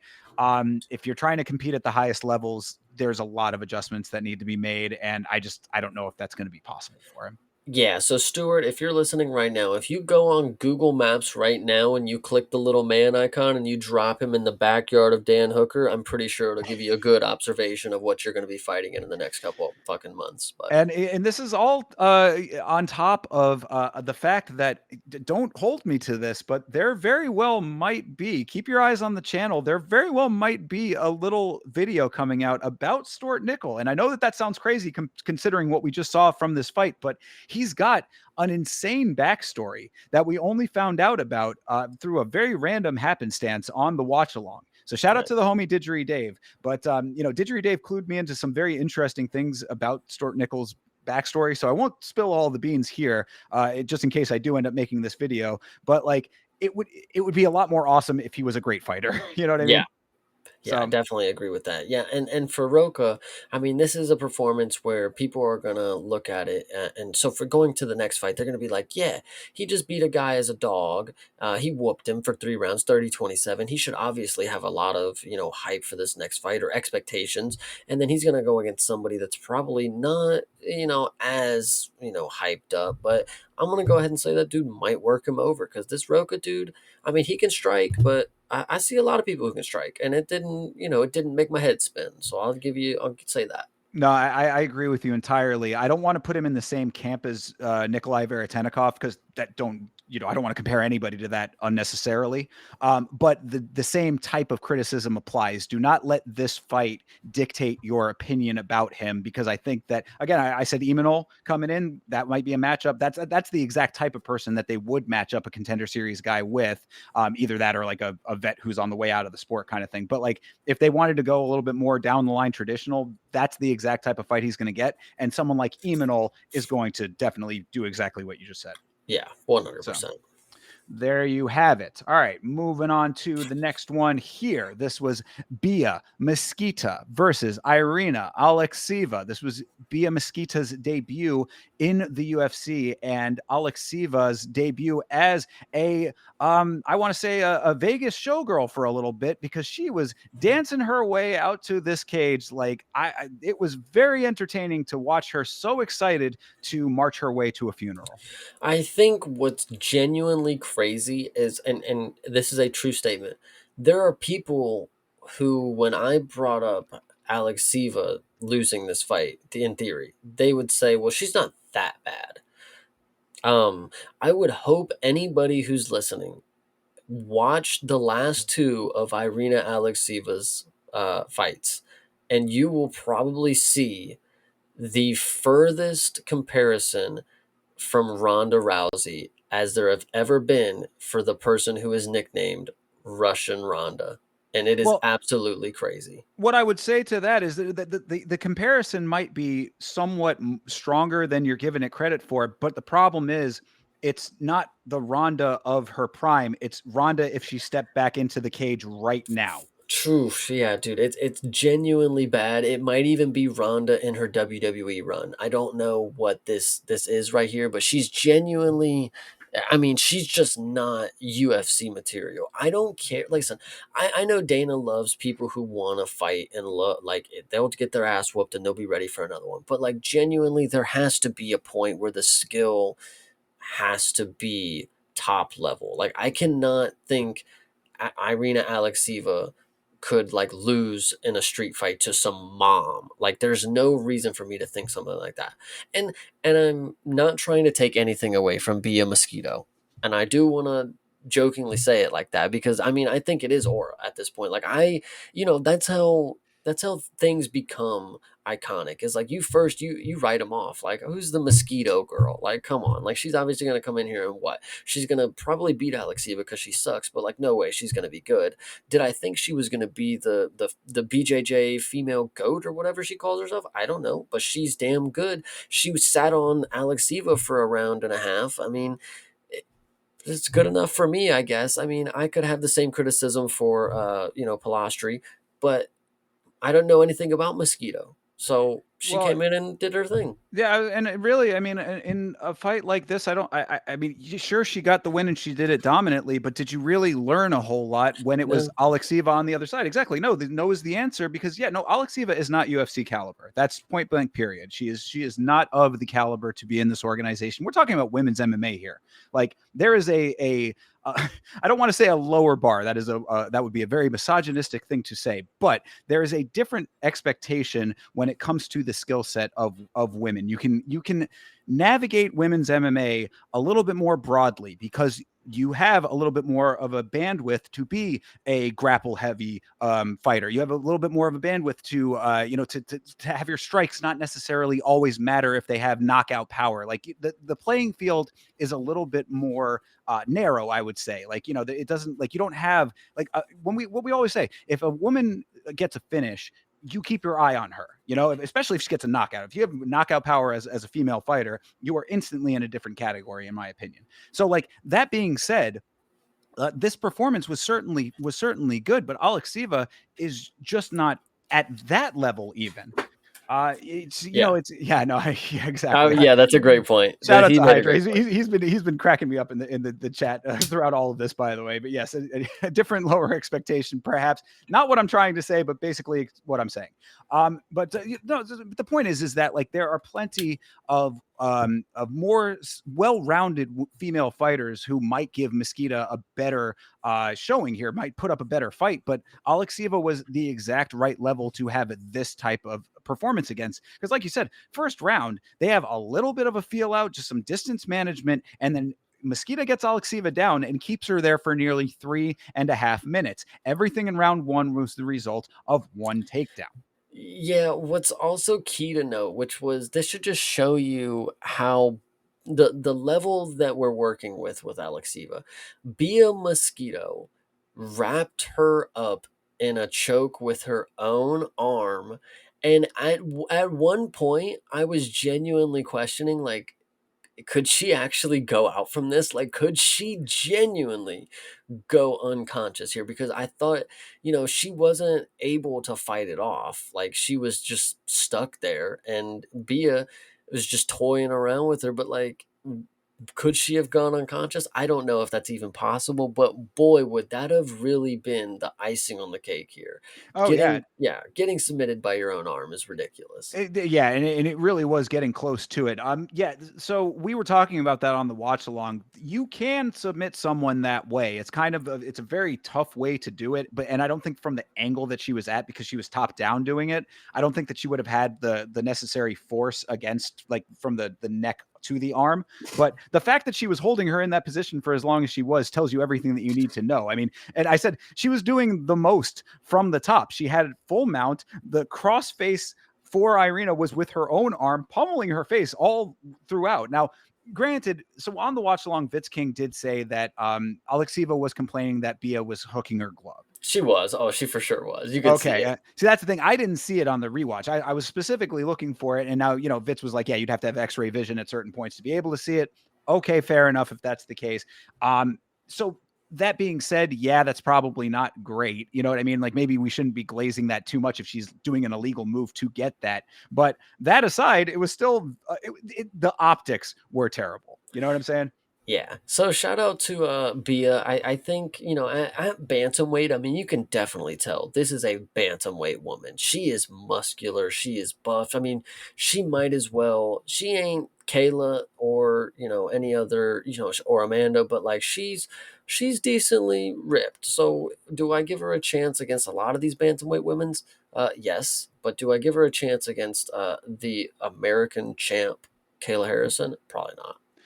Yeah, I mean, it's definitely early on for that. That's why I did think you talked about her little nickname for herself. I was like, great win. It might be a little bit premature to be self-appointing the lady goat status to yourself. But either way, though, I mean, to the finish of this fight was pretty impressive. I mean, it was one of those fights that's one long round. So, I mean, second round, same things were going on. She gets the takedown. She's, doing all this work and then rolls into a rear naked. And the rear naked was so flush. She got under that chin and was going to pop the head off of Alexieva's shoulders. She was actually flailing her, like, way to the tap as she was going out. It was one of those ones that as she let go, you could hear, like, see her gasping, and she was kind of not there. So, I mean, it certainly was a very impressive debut.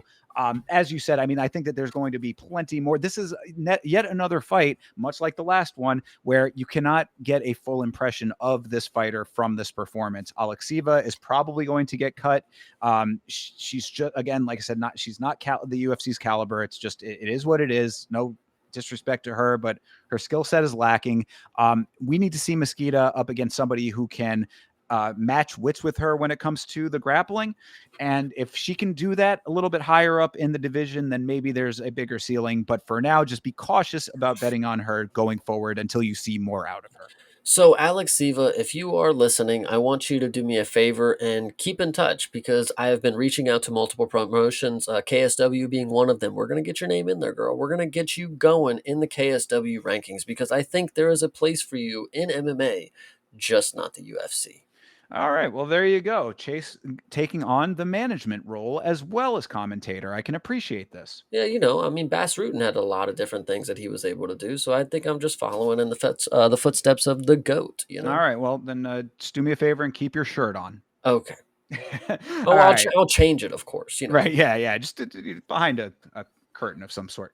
Shout out to Didgery Dave checking in as well, by the way. Appreciate you, brother. Actually, shout out to the last comment as well. Why are you choking yourself? Why are Yeah, you that choking yourself? absolutely. I mean, and that really was what it was too. It was so bad. I mean, like that was one of those ones that's like she was getting little sistered. Yeah. You But don't see it very often, but when you do, you're like, yeah, that's a little sister right there. yeah, absolutely. It's one of those ones where she could have been like putting the hand out and she'd be flailing the arms, kind of thing. But anyway, let's move on to the next one here. This is Vitor Petrino versus Thomas Peterson. I said looking at especially on the rewatch. Actually, no, I think I said it on the initial watch on the watch along. Peterson looked very out of sorts coming into this fight. He did not look overly confident. His body language was really bad in the pre-fight, when they're backstage and they're doing that. That's all pre-recorded backstage, by the way, just so you know, for anybody who is not aware of that. Like those are filmed ahead of time. So like that had to have been a while before he was even making the walk. So he looked very unconfident backstage. And then when he got into the cage, didn't look a whole lot better. And that just carried its way through this entire fight, as far as I was concerned. On the other side, really solid performance for Petrino, I thought. Are we serious right now? Why? You're kidding this me, fight. right? This fight was not great, but it was. I mean, Petrino is at heavyweight, and he's now 2-0 at heavyweight.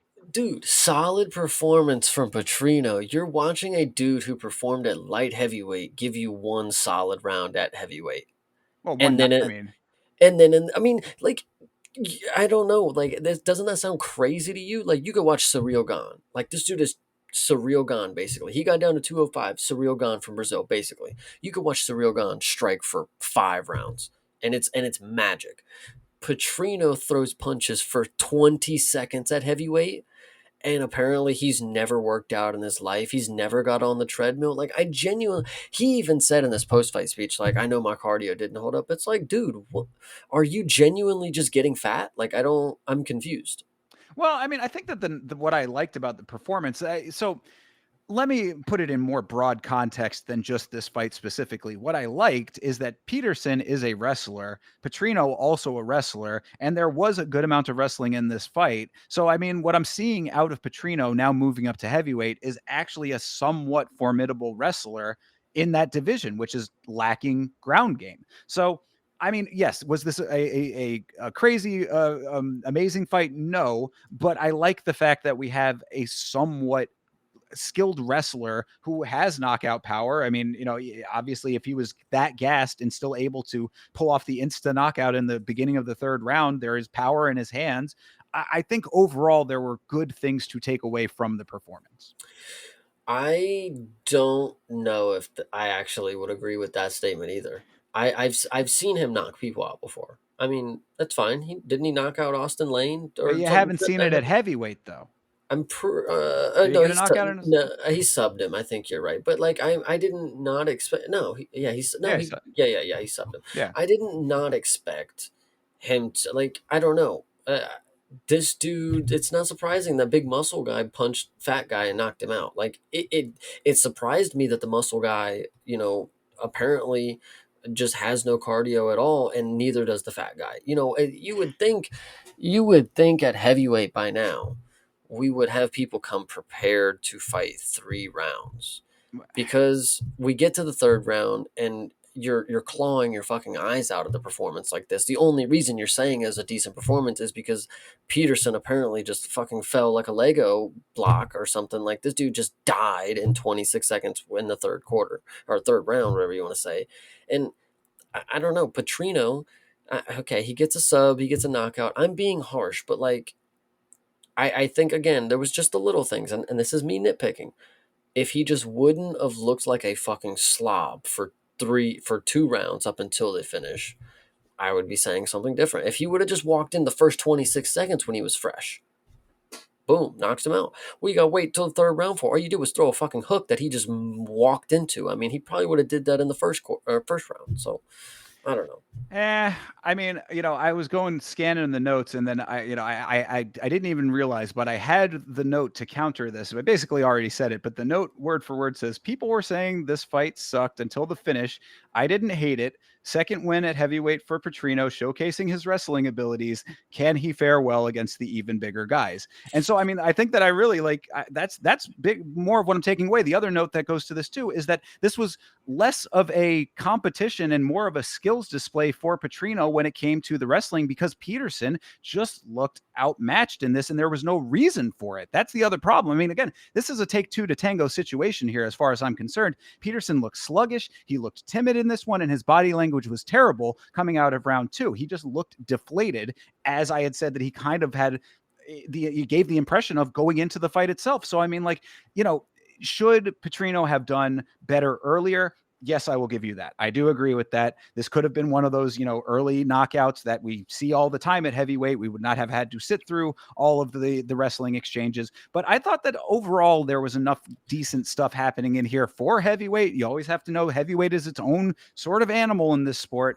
I liked it. I can admit when I'm wrong. If Didgeridoo Dave, I'm sorry, not Didgeridoo. Shout out Didgeridoo Dave. If Hydra if he can, if this was two heavyweights wrestling for a good amount of these 2 rounds, I mean, I see the takedown numbers, but like honestly, I couldn't tell you that this was more than them standing in front of each other for a lot of these 2 rounds. But that's just my opinion. But Well, so shout out okay, Hydra. So and to your point though, because I want to say this for you and for anybody else who was like in the same kind of ballpark. If you remember in the first round, Peterson tries to enter strongly and go in for I think for like a double leg. He was trying to take the fight to him in a wrestling capacity, and then Petrino really had to put a lot of like his lower body into the cage clinching and like ended up kind of maneuvering him along the cage. It's those kinds of things, especially keep it in context of heavyweight. That kind of thing is impressive to me because you're going to have to do that against a lot of different body types, a lot of different power levels. Like this fight, you got to look at it bigger than just this fight, I think is what I'm getting at here. And I think that for this fight, what he did was a good display of what you need and what we are lacking at heavyweight. That's how I would put it. yeah, I can hear that. I can hear that. He's So definitely Petrino at heavyweight is definitely on the radar more than somebody like a motherfucking Hamdi at this point. well, So and the last note that I have, and could be the kibosh on all of this conversation, is that he called out Marcin Tybura. I said that is a perfect fight for the level that he is now at. And if Tybura starches him, then all of this goes away. But I think that leading up to this, that would be a really good like way to define whether or not he is able to jump to a higher status within the division. I can kind of agree with that. I mean, when it comes to heavyweight, there's only like 7 options that are applicable whenever you get a fucking finish or whenever you get a win. It's like, okay, it's either Tybura, Spivak, Shamil, or, Yadi or Waldo, whatever you want to say. So whoever it ends up being, I guess I'm excited to see it, but I've just never been sold on it, and I don't know what performance is going to make me sold on it. He is a heavyweight who's getting finishes in a time where we get a lot of heavyweight decisions. So shout out to Petrino. Yeah, exactly. I mean, and right. I guess that is the ultimate bigger takeaway in general is just if you're going to have fighters that are in that sort of lower earlier stage of their heavyweight journey, even up to the middle, just be happy when there's a finish at all. True. Okay, so good deal here, I guess. Moving on to the next one. This was a little bit more spirited, I would say. This was Jafel Filio versus Clayton Carpenter. I said coming into this one, we had so many finishes. A lot of these were finishes, only one decision out of the fights we've already reviewed here. I said, if there's a finish in this fight, that's going to be the one that'll really like push it over the edge, because I was like, after seeing Jafel Filio in his last fight, which didn't feel like that long ago, but for some reason, I guess I just had a clearer image in my mind of it. But I think it was back in like May. March, yeah, May. As I say, it was like earlier, way earlier in the year, but like I just remember it being a really grudgy kind of affair there. I was like, I just didn't think that there would be a finish in this fight, but we got a finish out of this one too. So, I was pretty happy with it. Yeah, this was good grappling for what it was. It was a quick one. I mean, first round finish. I thought it was going to be Clayton going to be the one to get the upper hand, but honestly, I probably should have trusted that Filo was some Brazilian jiu-jitsu wizard when it comes to it. He's been around it way too long. Clayton is just some wrestler. Um, and he got the upper hand and got the choke. I mean, or not the choke, the Kimura. Yeah, he almost ripped his fucking arm off. And uh, shout out to Clayton for not getting his arm ripped off. I mean, I guess that's all that I can say about it because there wasn't much when I was watching it in the grappling. I mean, he was just outmatched as soon as we got to it. So True. Yeah, and also, I mean, it's like I don't. I mean, they have Clayton Carpenter listed as 5'6". I said, it's hard to make Filio look big, but he did look big compared to Carpenter. So I don't know if maybe the numbers are off or it was just maybe a perception thing. But like Carpenter just looked tiny in this fight. So I don't know if that, it shouldn't really play too much of a factor when it comes to a grapple heavy fight, but it was just something that I noted earlier on. And really, I didn't have too much time to think about it because Filio gets the trip, immediately goes to work with the grappling, gets Carpenter's back, solid body triangle, and off to, Kimura land he goes. what I was gonna say is, and I think I make a good point once I actually break it down. I was gonna say Carpenter, he has too much of the Peter Parker shit going on. Like you look too much like a nerd kind of deal. And listen, and when you break it down, it's like, did he even show you anything that was like worth feeling threatened about in the fight? Like I didn't once say like, oh, Philo's got to watch out for that. Like, oh, don't let him get you. It's like, no, Philo just did what he wanted with him. He walked in there and got the shit done. Like, Carpenter didn't really make it seem like he couldn't get over on him. So I think Clayton, you know, in this game, you got to have some confidence. You got to not get walked over in a lot of these performances. And I think Clayton just needs to not let people walk over him because Philo literally just walked into the fucking finish line here. There was not Well, really much here. yeah, no, I mean the one counter argument I would make to that statement is that Carpenter did reverse into top position after he was after Philo got him to the ground there. So I mean, like there was a moment where he like had a little bit of the upper hand, but and to your point of like what traps or like what would what was the thing to watch out for with Filio? I don't think that you could have saw it coming because Filio is actually really great off of his back. That whole the Kimura sequence started off of his back. I mean, he started from the bottom and then rolled into top position. So I got to give the guy some credit for that. I mean, that's some stuff that if you're able to be that high level in a submissive position, in a less dominant position, then I mean that's really something that it's hard to account for.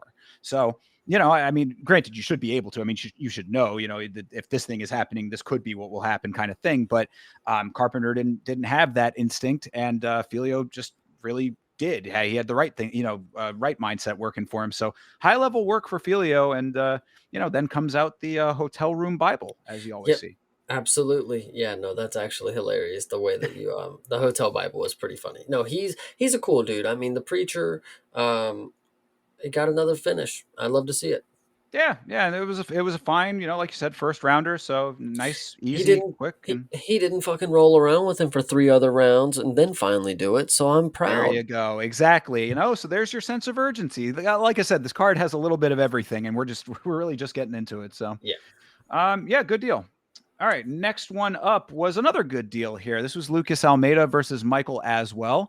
After 6 Brazilian wins in a row, here comes the Texas Kid. So I don't know if you knew, because you're not on Twitter too much. Did you know that Lucas Almeida had a broken hand going into this fight? I did not know that. That is an interesting deal. Actually, somebody had said that somebody had said that during the watch along. Actually, yeah, that they had said that he had a broken hand, and I looked at his hands. I was like, it doesn't look like they were swollen, but I mean, yeah, that's a bit of a problem. When he walked on the scale, his hand was for sure swollen. And when he walked out, you could notice, you know, you could just notice him not using his hand when he took off his shirt. Like he didn't like grab his shirt, he kind of just like hooked it. And, there was other things. At the end of the fight, his coach was walking up and, like grabbing his, like touching his hand, like, you all right, things like that. But when you go into the fight and you understand, like, oh, his hand probably is broken, and then you watch him go into the fight and not throw or block a single punch with the said broken hand, and then get flatlined and destroyed by Michael Aswell. I mean, you know, thankfully, people on Twitter are smarter than the fucking scumbags in Vegas, because they were gonna let us fucking rot on this fucking hill. But people scouted out that his hand was broken. The line, I don't think it necessarily flipped. I think Aswell was always the favorite, but it definitely got steeper because Lucas Almeida went into this fight for a paycheck, and God willing, he came in here and he got that paycheck. But he probably shouldn't have, if he wanted a record to mean anything, I guess. Well, and I was going to say, I mean, he certainly had to earn it because this was kind of a strange one on the rewatch. Like Herzog let Almeida take some really heavy damage in this fight. Like Herzog was right on top of it. So I mean, like, look, as I always say with the refereeing, it's like, if he stops it early, then you're criticizing that. If he stops it late, you're criticizing that. So it's a thankless job. But there was, I mean, like, what Bisping had said on the commentary that I definitely agreed with, I thought it was an astute observation, was that Almeida looked vacant in this fight. Now, it could have been from the hand, it could have been from any number of other reasons, but he just sort of was not in this fight.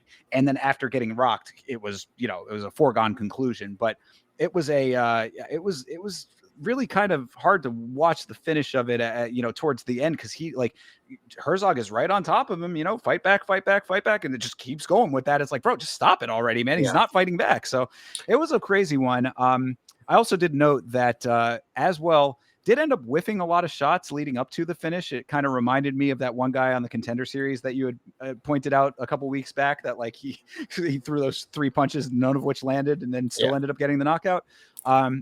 Yeah, so I mean, this was a fine performance for Aswell. Obviously, all of these other circumstances kind of mar it a little bit, but you take the fight, you got to fight one way or another, I guess.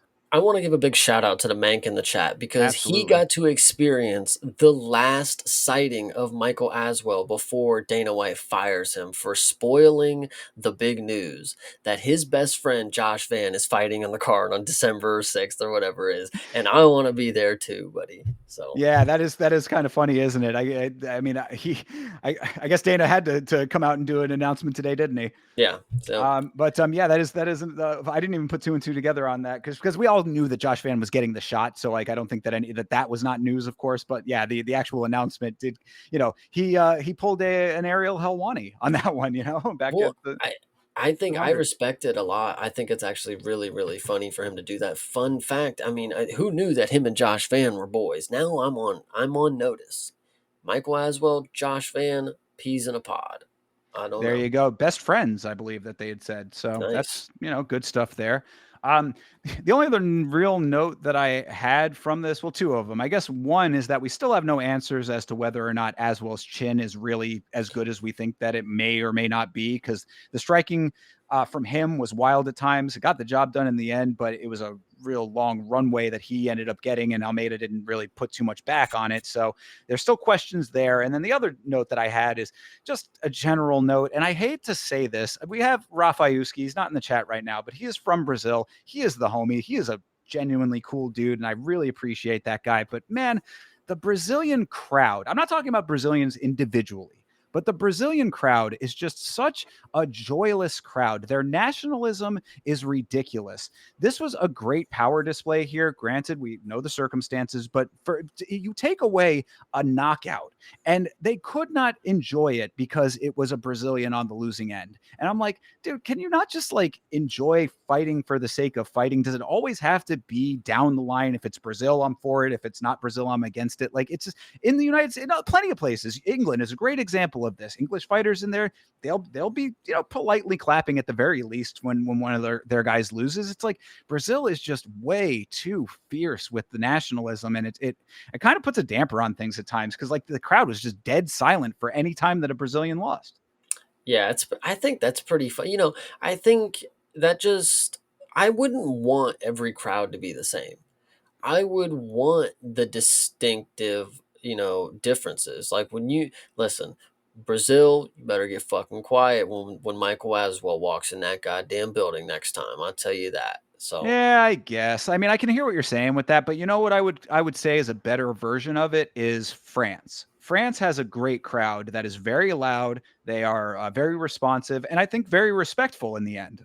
Like, and that's really all I care about is just the respect for these fighters because it's like this guy is coming out here, and in any other circumstance, if it like think of imagine if he was Brazilian, you would be cheering your head off. But since he's not, now you're denying yourselves all of the excitement of the thing itself, and that's I'm like I don't know. I guess I look at sports a little bit differently because I remember having this conversation very brief and we'll move on. But like I remember talking to a friend of mine who's a big basketball fan, not you, Chase, but another one. yeah, And he was saying that like when Michael Jordan came to town, was playing his team, like he could never cheer for, for Jordan. I was always like, I mean, couldn't you at least just appreciate Jordan for the greatness that he inherently had? And he was like, no, he came into town and he was whipping our team. And I was like, I get it, but like I think that there is something just great about greatness, I think. I don't know. some people hate to love, like they just won't accept it, but they love to hate people. That's just what it is. And I Well, think that's a different. I think that adds a different atmosphere to Brazil. When you come to Brazil, you could shut the fucking arena down if you go knock their boy out. So we're going to talk about that coming up right now, actually, if you're ready to move on to this next fight. So, yeah. yeah, this next one coming up here. Oh, Oh, yep. actually, I Yeah. think maybe it's now the time to bring it up because Hydra just made a great point about retirement. So Brazil That was and after the next fight, but we can do it now. okay, sorry. Okay, so you know what I was going to talk about. Yeah, Sure. let's do it now. I think this was very funny. Yeah. For like the 18th time apparently or something. Uh, yeah, this is just the topic that we got into it for. Gotcha. Okay. Sorry. I didn't. There you go. Okay. Anyway. Jose Aldo gets to have his retirement walk in Brazil. What do you think about it?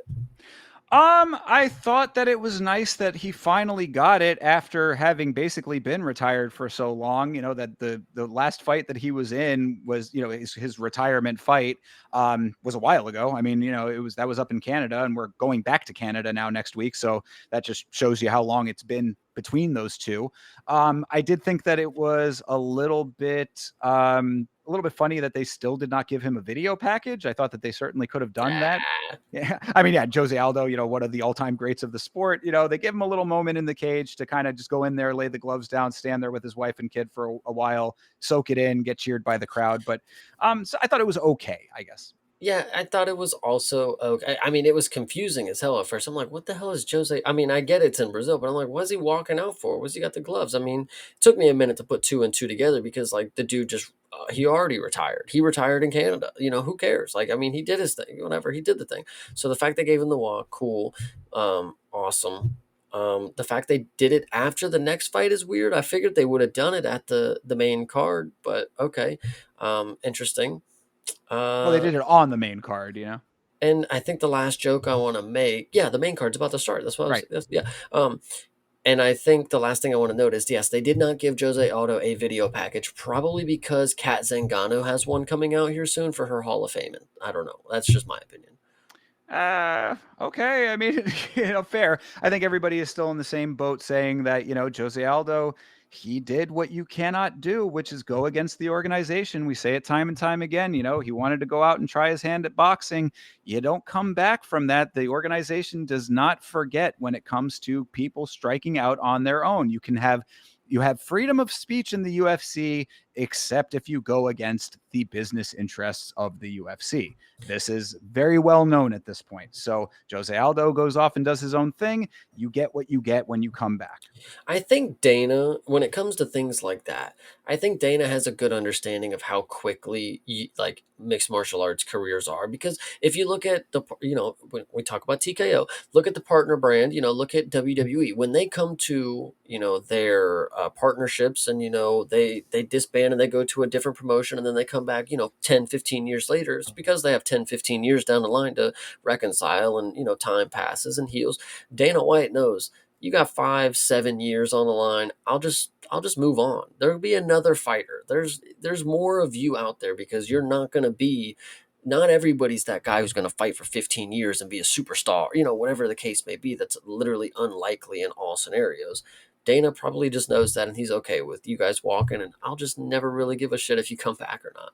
Oh, So, he's been very vocal about that. Like I going back to I want to say even like prime Connor era, they were asking him about like what are you going to do when the golden goose is gone, and he said almost exactly that sentiment. He's like, there's always going to be another superstar in the making. Now it's you know kind of debatable as to how they've been pushing certain people and then what the actual return is on that, because I really do believe that they wanted Sean O'Malley to be that.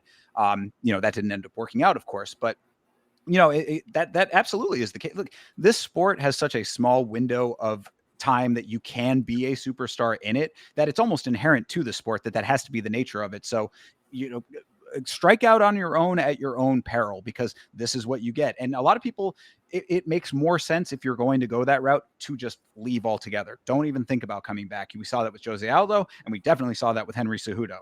I mean, mhm. you know, Cejudo's been kind of, you know, up and down, whatever, but you know that, like, you know, when he you know what tried to leave in the first time, you know, Dana was like, all right, well, there's the door. You know, you're going off, you're trying to play this power play of more money, all that stuff, whatever. I'm not playing that game with you. So you're never, house always wins. Yeah, You're never getting over on the UFC. hell yeah. All right. So all of that being said, let's move on to the main card here. And yeah, you would talk about Brazilian respect. Well, you know, Con Awfully definitely testing that theory that you had about the respect levels in Brazil. But this fight had a whole lot of bullshit in it. So I was curious what your opinions are, because what I saw is a lot of grabbing of that cage.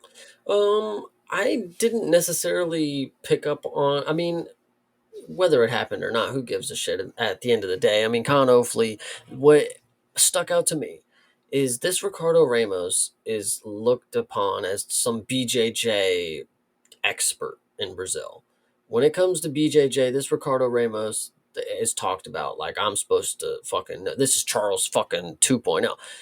Conofley walked in and walked out with this dude's head. Like, I mean, it was done deal easy. I mean, this is just a random Australian guy as a dog who can't even get a win on the contenders or on the Ultimate Fighter, excuse me. And he comes in and wraps you up. I mean, with one strike thrown, wraps you up and chokes you out. I mean, that's just all that stood out to me. Ricardo Ramos, whoever was grabbing the cage, I don't really care. I Well, mean, all that matters to me is Con Ofley's a G. yeah, So well, go ahead. see that I think that the cage grabs are what mar this otherwise. If it had not been for them, then yes, I would agree with you entirely. But I think the cage grabs really were the bigger story here. So breaking this thing down a little bit. Fight starts. Ramos kicks. Khan catches it, takes Ramos down, then immediately and blatantly grabs the fence. Goddard saw it and calls him for it. He said, "Hey, stop grabbing the fence!" Right. So that's your first one there. Ramos goes for the knee bar. Good navigation by Ofley to turn himself out of it. So stands up, blatant fence grab number 2 as he's standing up. And that's the worst one, because that was a positional change. That was Mhm. one that had an impact on the position of the fight. And Goddard is on top of all of this, by the way. Like, Goddard had a view of all of this. He called the first one. Second one, I don't recall him doing anything about that one. So grabs the fence in 2 places, it looked like. So either 2 or 3 blatant fence grabs, because I think that there was a third one where real quick where he kind of like you know, held onto it from the back, like he was kind of falling backwards and held onto it for a little minute. These were fight altering, at least the major ones. Ofley ends up keeping the position because of the grab, gets Ramos's back. Ramos stands, Ofley backpacks. Ramos can't fight the hands, and Ofley gets the tap. So I'm saying, yes, it was a fine performance had it not been for hooking his fingers inside of the chain link. This puts it all into a different perspective. I said this is not going to get overturned, but it feels like there should be a case for it with the amount of grabbing that I saw. You know, I I must have spaced out or something. I was looking at the screen, but in my opinion, I don't know if I was sitting here thinking like, man, Con Ofley's cheating his fucking ass off this fight. Listen, you're an enemy. You're in hostile territory. No call, no foul, whatever you want to say. Done deal. He got a submission win. You know, I hate to break it to you. It's the name of the game. You know, it's not that. You know, It's not what you. It's not what you get. It's just what you get away with. You know, if you get away with it, it's legal, fair play. I mean, I hate to say that's just the name of the game, and I'm not necessarily the biggest Khan Ofly fan. If it was a dude I hated, I might, care a little more. If it was a dude I liked, I might care a little more. But like as it stands right now, fair game is game, man. Mark Goddard's one of the best at it. You can't really ask for too much more. You had one of the best referees in the game watching it. Khan Ofly got the dub in the way that he did. I can't believe that you're legitimately going, if you ain't cheating, you ain't trying on me right now. I do kind of agree with that sentiment, though. I mean, it's a fight. I mean, you are here to win the fight. We actually didn't even bring it up with Martinetti. Speaking of back to the Smashing Machine. If you guys didn't know, we did a whole review on the Smashing Machine. There's a True. video on YouTube where we have a whole couple hours talking about that. But Martinetti took Mark Kerr's advice. Are you willing to put your fingers in a dude's wound and spread it open further? I mean, it's That's not. not cheating though. That's the problem. Listen, in That's a specific fight, if you actually want to bring it up, the ref told him to stop rubbing his head against the cut. So it wasn't cheating, but he was doing what the ref didn't want him to do. And it was technically, it was good on him. So I wonder why the referee did that though. I would think that that would be perfectly he legal. was What like, I mean, hey, stop. Don't do that with the I head. Come on yeah, now. I remember you say I now that you say that I do remember it, but that shouldn't be illegal. I don't think. Right. I It, mean, it but shouldn't. But anyway, I don't know. I mean, fair enough. But I mean, I cannot abide by blatant cheating to win when you see it like that. I just, you look, we talk all the time on this show about the enforcement of the rules or the lack thereof, which is what it seems like oftentimes, many times the Derek Lewis quote is as true now as it has ever been. If they're not going to call it, why not get away with it? So I do understand that aspect of it, and there is something to be said for that. So I think that it's really just more of a systemic problem. I just hate to see it when I think that Ricardo Ramos, almost had a fucking great knee bar for a minute there. I mean, like, shout out to Awfully for getting himself out of it. But like, you could see that had those positions not been held because of the cage grabs, this could have been a further competitive fight that unfortunately was not now. So it just bothers me. I think I don't know. At the time that this happened, this wasn't the fight that I was looking forward to most. So I wasn't really expecting too much. So when the fight got over with, I mean, this was another, I was just chalking it up to Ricardo Ramos not being that good. So I guess I don't really have too much more to say. I feel like everybody's a lot more mad at this performance than I am. I'm It's not. the principle, Chase. It's the principle of the thing. Come on, man. Stand on your morals. I mean, I get it, but I also gotta listen. Sometimes game is game, guys. I hate to break it to you. Sometimes, if Josh Van happens to do something slightly illegal and ends up winning the belt, and the ref don't call it, listen, I'm not gonna sit here and act like he's a fucking loser. No, he's the fucking champ. Like you got me fucked up. Like Well, I mean, look, Chase is going full heel on this one, just like Con Offley did after his fight. So, we can actually, speaking of Josh Van, if you want to bring it to a bridge, in the matchup against Edgar Shirez, he grabbed the cage standing up and then threw an elbow. If he would have knocked Josh Van out instead of just stumbled him, would you have been sitting here saying, but he grabbed the cage while he would, like, it wasn't anything that actually mattered because it's not changing a position. They weren't grappling. He just happened to hold on to the cage before throwing a strike. all It right. So technically is illegal, but that's what I'm saying. So you're making the point, though, is that, yeah, it wasn't a fight altering sequence, but had it been a lead to a knockout, yeah, I would be on here saying the exact same thing. I probably would too, because it would be against Josh Van. That's the point that I'm making. It all depends on the perspective. If it's your guy, I mean, game is game. Con Oflay's not necessarily my guy, but listen, game happened to be game this time. He did get the win. Ricardo Ramos, dude's got 8 losses. Get up out of here already. Like I'm done with it. Chat, just start spamming the word biased if I you don't know. I'm just saying.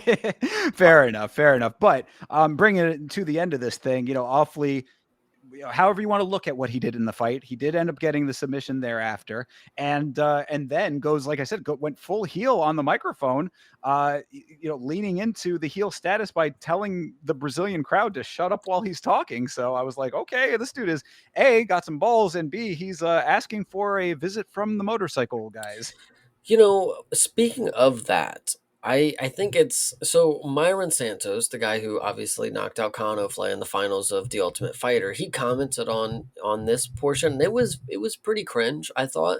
He was like, "Don't tell my country to shut up. Look what I did to you in the last fight." Something like that. I was like, "Okay, okay." I mean, I guess like you Can't you figure out something else to do? Like, I know it's Brazil. I know you want to try to, have your moment on Twitter or whatever, but like, I don't really think anybody gave a shit. Myron Santos, you arguably lost your like debut matchup, and then your last one was pretty. It was all right. It was all right I was gonna against say, Demetrius. could go through the replies and see where Francis Marshall falls in all of that, you know. Yeah, true. But yeah, no, look, whatever. I mean, Ofly doing his thing on the microphone. I was not mad at that, you know, as I obviously have opinions about the Brazilian crowd. So somebody giving it back to them, I thought was kind of cool. I just wish that it wasn't after a performance like that. That's all I Yeah. said about that. So, all right, that's really about it for this one. Let's keep this thing moving along here. Next fight up is Jonathan Janice versus Mario Pinto, Mr. Bean over here. Mr. Pinto.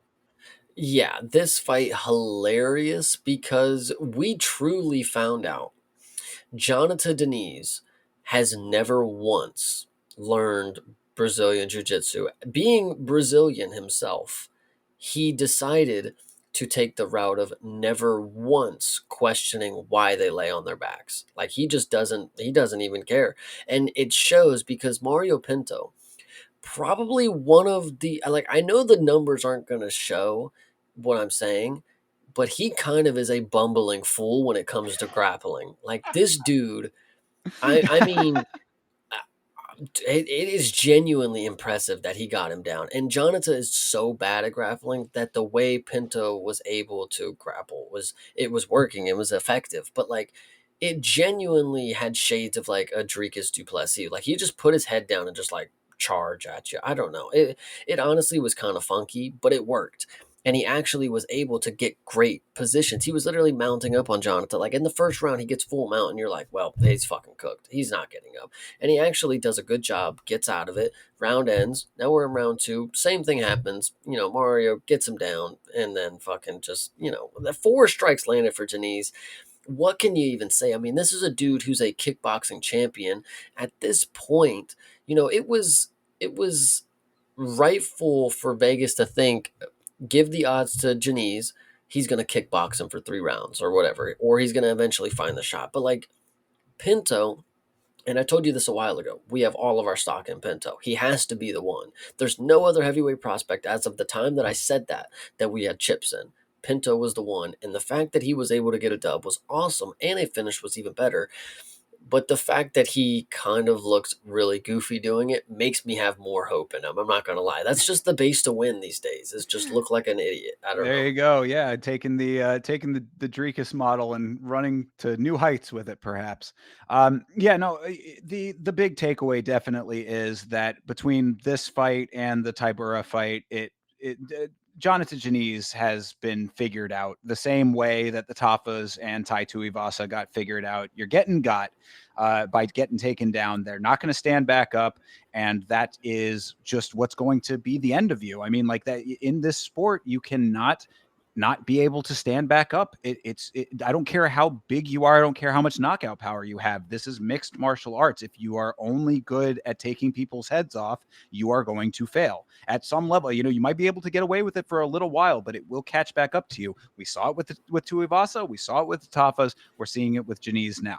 So yeah, I mean that's the unfortunate element of this. But I mean, you think of that Pinto was such a goofball. I thought that he looked pretty okay with some of the. I think that the thing is just heavyweight wrestling in general looks kind of goofier in general.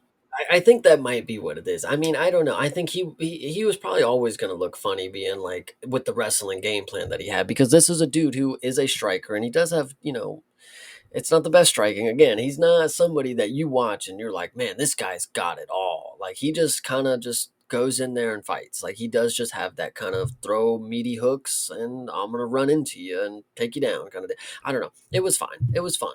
Yeah, I mean, I thought that the takedowns were good. I mean, the double leg was well timed in the first round. I thought that it was good that he stuck with the control. When Janice did end up actually getting up in the first, when he had enough energy for it, stuck with the control, got him back down to the mat. That was nice. Elbows were really heavy.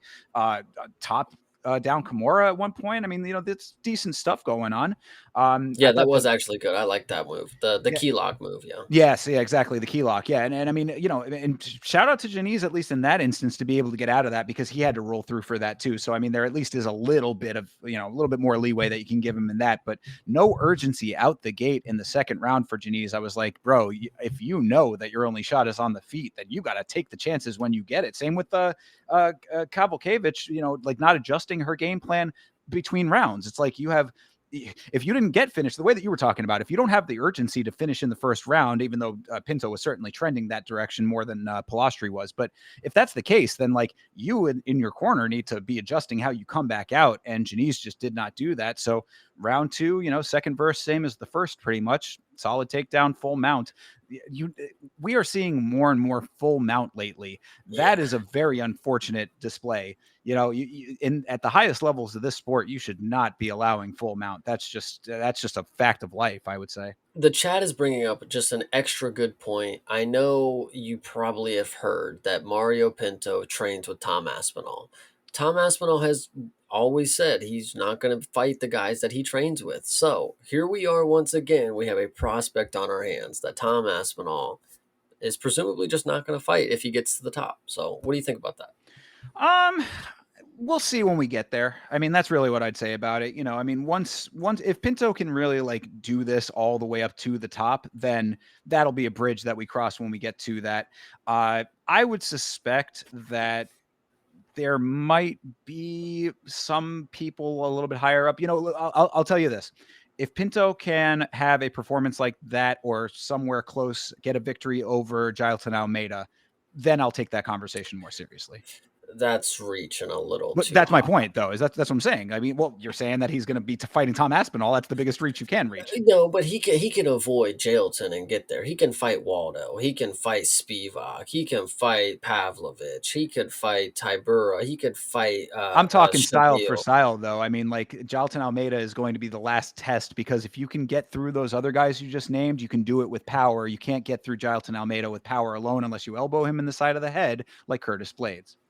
Yeah, I don't know. I think Pinto, like I said, I'm not gonna tell you how he's gonna do it. He definitely surprised me with how he fought this fight because in the fight with Austin Lane that he had, where he just knocks him out cold with just some big old meaty hooks. I mean, I can't really tell you that I expected much other than big meaty hooks from him. So when he came in here and he actually got takedowns, not necessarily in the way that I would say like I envisioned this guy getting takedowns. Like I said, it wasn't. I was having a time here. I'm not gonna lie. This guy is fun to watch. I'll just say that. Like I was at least interested in watching it and watching him pound Janice. I mean, it just really Janice really just don't have it for the ground game of the sport. If Pinto was on his second fight and he just magically comes up with grappling to just dominate you. I mean, Tybura is one thing. It's like at the time you're like crafty vet, gets him down, works him over, splits him open at the end of the round, easy. But it's like Pinto, it's like, I mean, I guess they got the same amount of fights, but like, this is a guy who's just now getting into the sport and into the UFC, and he's able to just go ahead and take you down just like Tybura did, sit right on your chest and just smash you up and almost even break your fucking arm. Like, so Yeah, that's what I mean. Janice, he's been exposed. I mean, that's really all yeah. that it comes down to. It's like again, those same guys that I named all have that same problem. It's the same exposition, and they've all went through the same process. I would suspect that Janice is probably not long for the sport, with that being the understanding, unless he can get some ground game. It's you cannot ascend to the highest levels of this sport without ground game. Point 100, blank. Period. 100%. So, yep, we will see. Oh, and I guess the only other thing I did want to mention is that Pinto trolling with his linguistic trolling, I said in his post fight, was kind of cute, I guess. Yeah, I was laughing about that a lot. I'm not gonna lie, because it was kind of funny for him to say. I was testing something out to say. Hey, big ups, mate. I appreciate everybody for coming here. It was just really good. Loved it. Yeah, yeah, and obviously his Portuguese is perfect because he is Portuguese from Portugal. Nice. So that one of the rare people that could actually speak Portuguese in Brazil without being Brazilian. Nice. So Love to yeah, see it. yeah. So that was all fine there. Whatever, very cool. Yeah, big ups and all of that. Certainly not moving Buki and our Oh, Our English fans will know what I'm talking about there. Good deal. All right. All right, moving on to the next one here: Vicente Luque versus Joel Alvarez. This was this. There was some weirdness in this one. First of all, we did not mention this last week, but this was the welterweight debut for Alvarez. Um, there were some things in this fight that gave me a little bit of a pause regarding his success at welterweight. We'll talk some of those things through, but the real story of this fight was, of course, the first round and the refereeing. Yeah, so if you remember back when we had the stoppage with Neo Magny, and I said based on a technicality, the ref never waved he never waved his hands, so in theory, he could get away with not saying I called it off. That went out the window. The ref literally waved his hands and said it's over. Yeah, Said, yeah, that's the craziest part about it. I mean, the whole thing was just such it was so bizarre. This was really a bizarre sequence here. Yeah, so what had happened is they stood in front of each other for maybe 30 seconds before Joel punches Vicente Luque right in the eye. And Vicente starts immediately crying that it's an illegal strike. Well, you go to the replay instant. That's what the replay's for. I love Right. that. We have it instant. Apparently they have the little fucking rewind right on cue because you see completely legal strike. It was a thumb knuckle. It was a perfectly placed It was like the shot back of right to the the it was like the back of the hand basically. I mean, still was legal. It's perfect, easy. Yes, yes, You know, totally legal. so the ref tells Vicente it was legal. Okay, well, get his ass back in the fucking fight. Let's go. And no, okay. Apparently, we're gonna get a stoppage. Apparently, we're gonna get the ref to look or the doctor to look at it. Apparently, we're gonna do all sorts of everything after you already called off the fight. And then you also get to it's the one thing that made me mad about the situation here. It's not that it was an illegal strike not that it was an a legal strike and that he was claiming it was illegal. It was the fact that Vicente looks at Joel like, "Are you fucking for real?" And then the ref babies Vicente, and then he keeps fucking talking to Joel like, "Yeah, put your fucking fingers away, dude. Like, don't fucking, you know." And it was just like such a shitty attitude that made it look like Luque had a reason to be mad for a strike that was legal. And so the ref played into Vicente's hand. And honestly, we had a first round finish for Joel, perfectly placed shot, and then we have to watch 3 rounds of bullshit.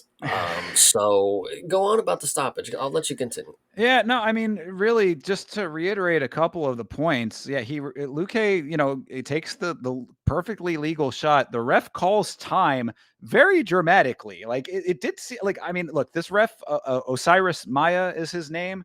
I've seen him before, and he didn't have any kind of other like major things that stood out to me in other fights. But this time, it kind of seemed like there might have been some Brazilian bias going on, and I don't want to falsely attribute that, but all I saw was when he called time, he went time, we put the T up and did it like right in Joel's face. He was like, time.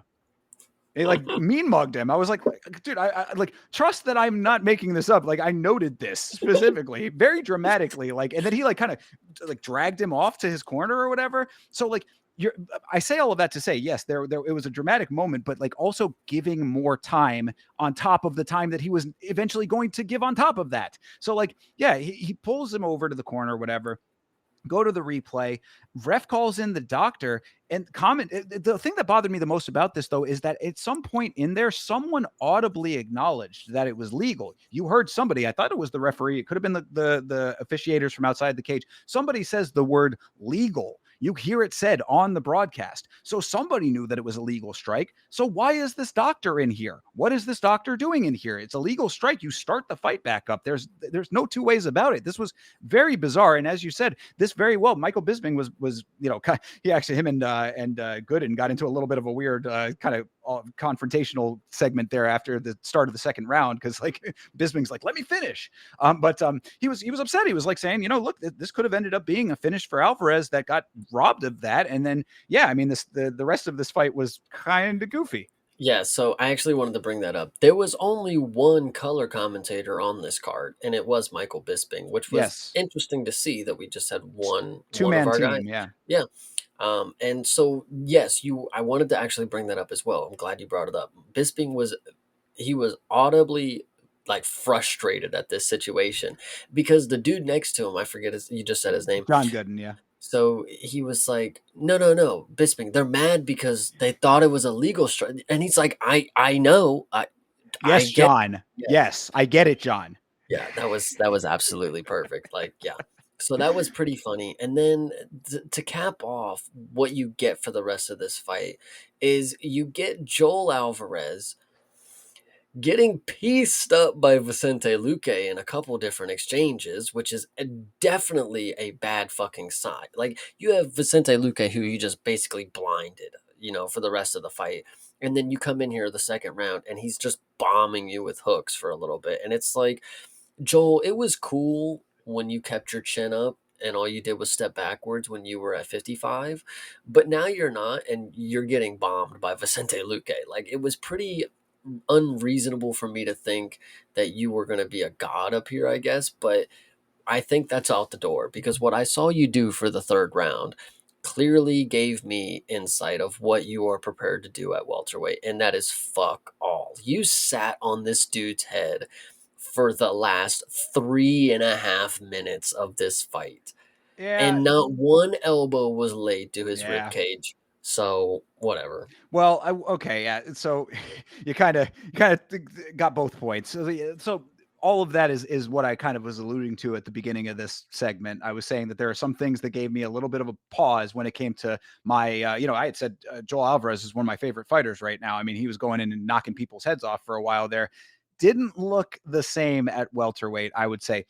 The piecing up by Luque was actually earlier in the fight. There were some times later on as well. There were a couple of decent shots from Luque, but like it was actually earlier. I was like, oh, Luque is landing on him right now, and that was like, oh man, Alvarez is actually like kind of not reacting. I mean, it wasn't like he like got stumbled or anything like that, but you could see like he would like, oh shoot, I'm getting hit over here. It just didn't look like he was equipped for it.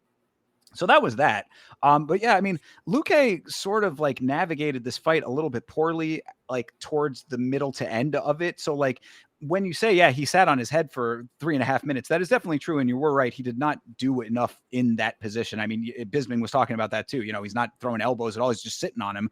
That was unfortunate. And like, again, gives me pause. But I think that what really concerned me is that like, if it had not been Luque essentially crumbling himself, because there was that one time towards the end of the fight where I think it started off the sequence with him sitting on his head, was that Luque, he went for a single leg and then sort of like pulled guard, but like crumbled himself downward. Like it was a very awkward transition to the ground. And then Alvarez was just like, okay, I guess we're on the ground now. I'll just start doing top work. You know what I mean? So it's like my point with that is that if you're not going to have an opponent, this is welterweight, man. There are way better people that are not going to let that kind of thing happen at the top of this division. So if you've got that from Vicente Luque, and this is how Alvarez reacts to it, I am very concerned about what's going to happen when he is with somebody who is not going to allow that.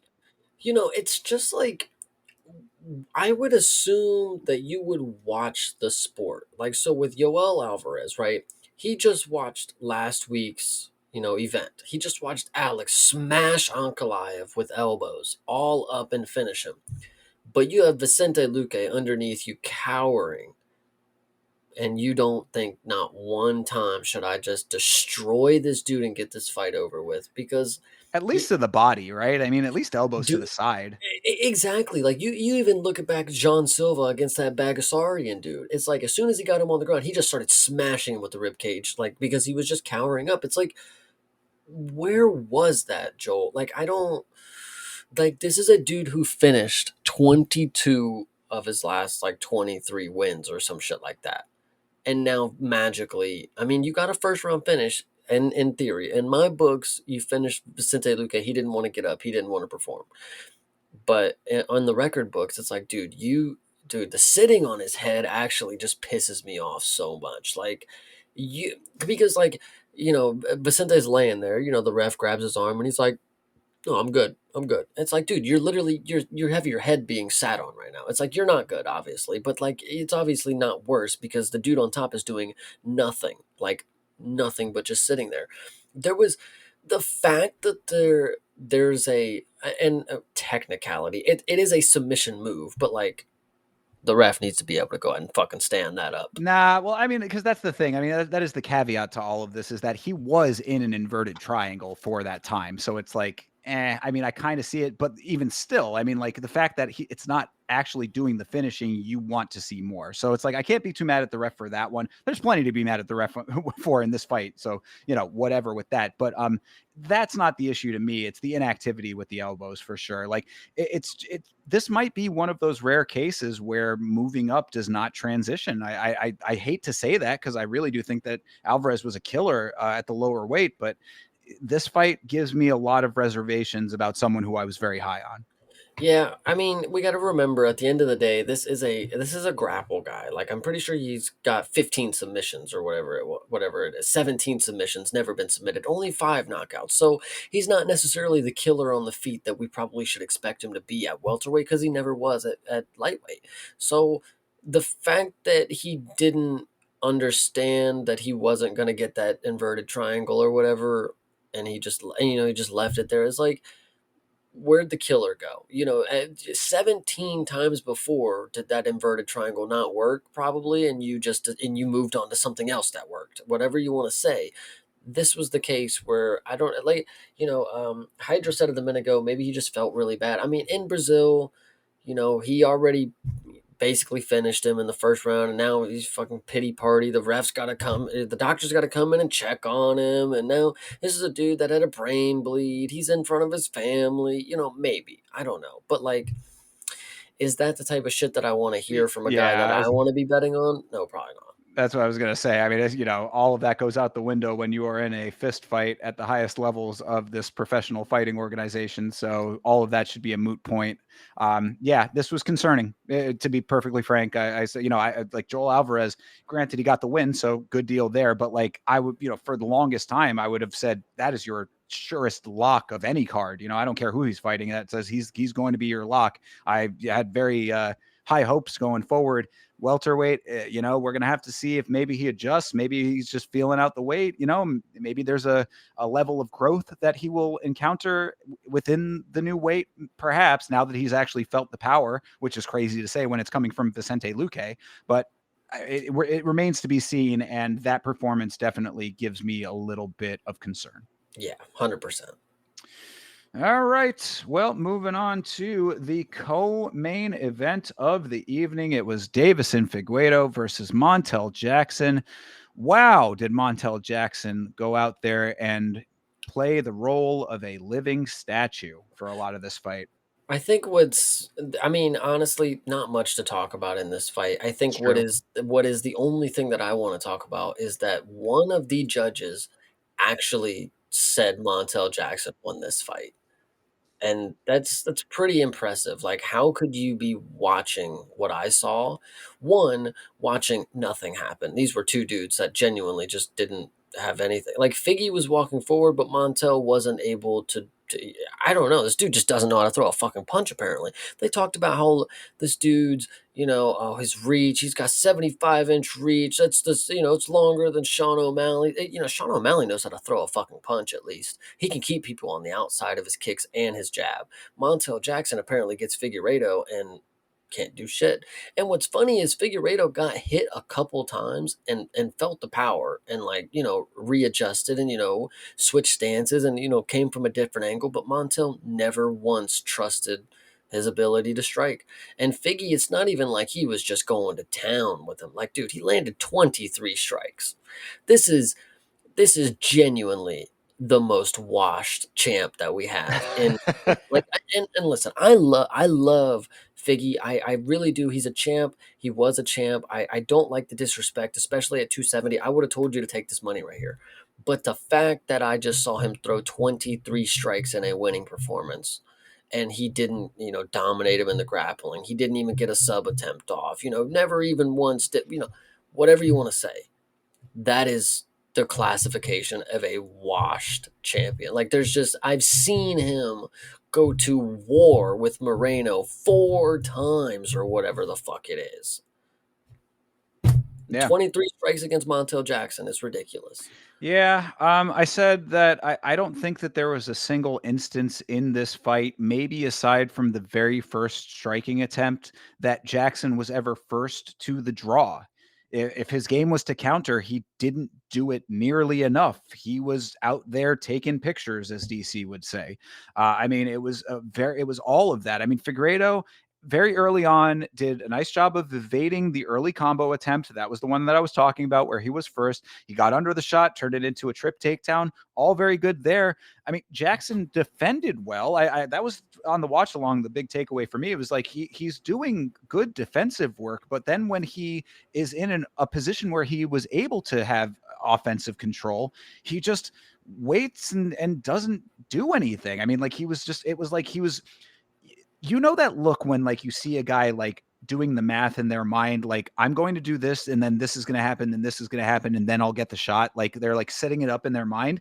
It looked like he was doing that, but the math wasn't mathing in his brain. Like he just never actually got to the answer that he wanted. He never solved for X, so to speak. You know what I mean? There's all these numbers going around in his head and he just let them continuously swirl there. So yeah, I mean, he did end up turning up a little bit at the very end of the second round, after getting outworked on the feet and partially on the ground. So it was like, okay, maybe there was a little bit there that the only thing that you could possibly say could have maybe given the judge the impression that he took a round, but there's no way. What I said on the watch along too, I was like, what other round, if you wanted to be charitable and give him the third round because he was maybe doing more work than Figgy was because Figgy was slowing down in that third round, like that's charitable. That's very charitable, I would say, because this was 30-27 as far as I was concerned.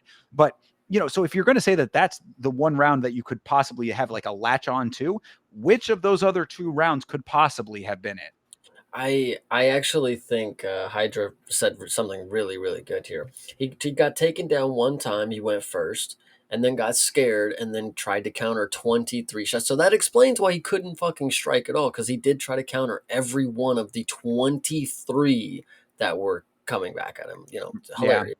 Yeah, absolutely. I mean, but not actually letting the hands go to do the countering. Yeah, So it was a really like just an abysmal performance, and one that, I mean, you know, based on our conversation, you know, what I was basing the decision on this one for, or from rather, was the Damon Blackshear fight. You know, it's like he finished it late, but he had to work a whole hell of a lot to get there.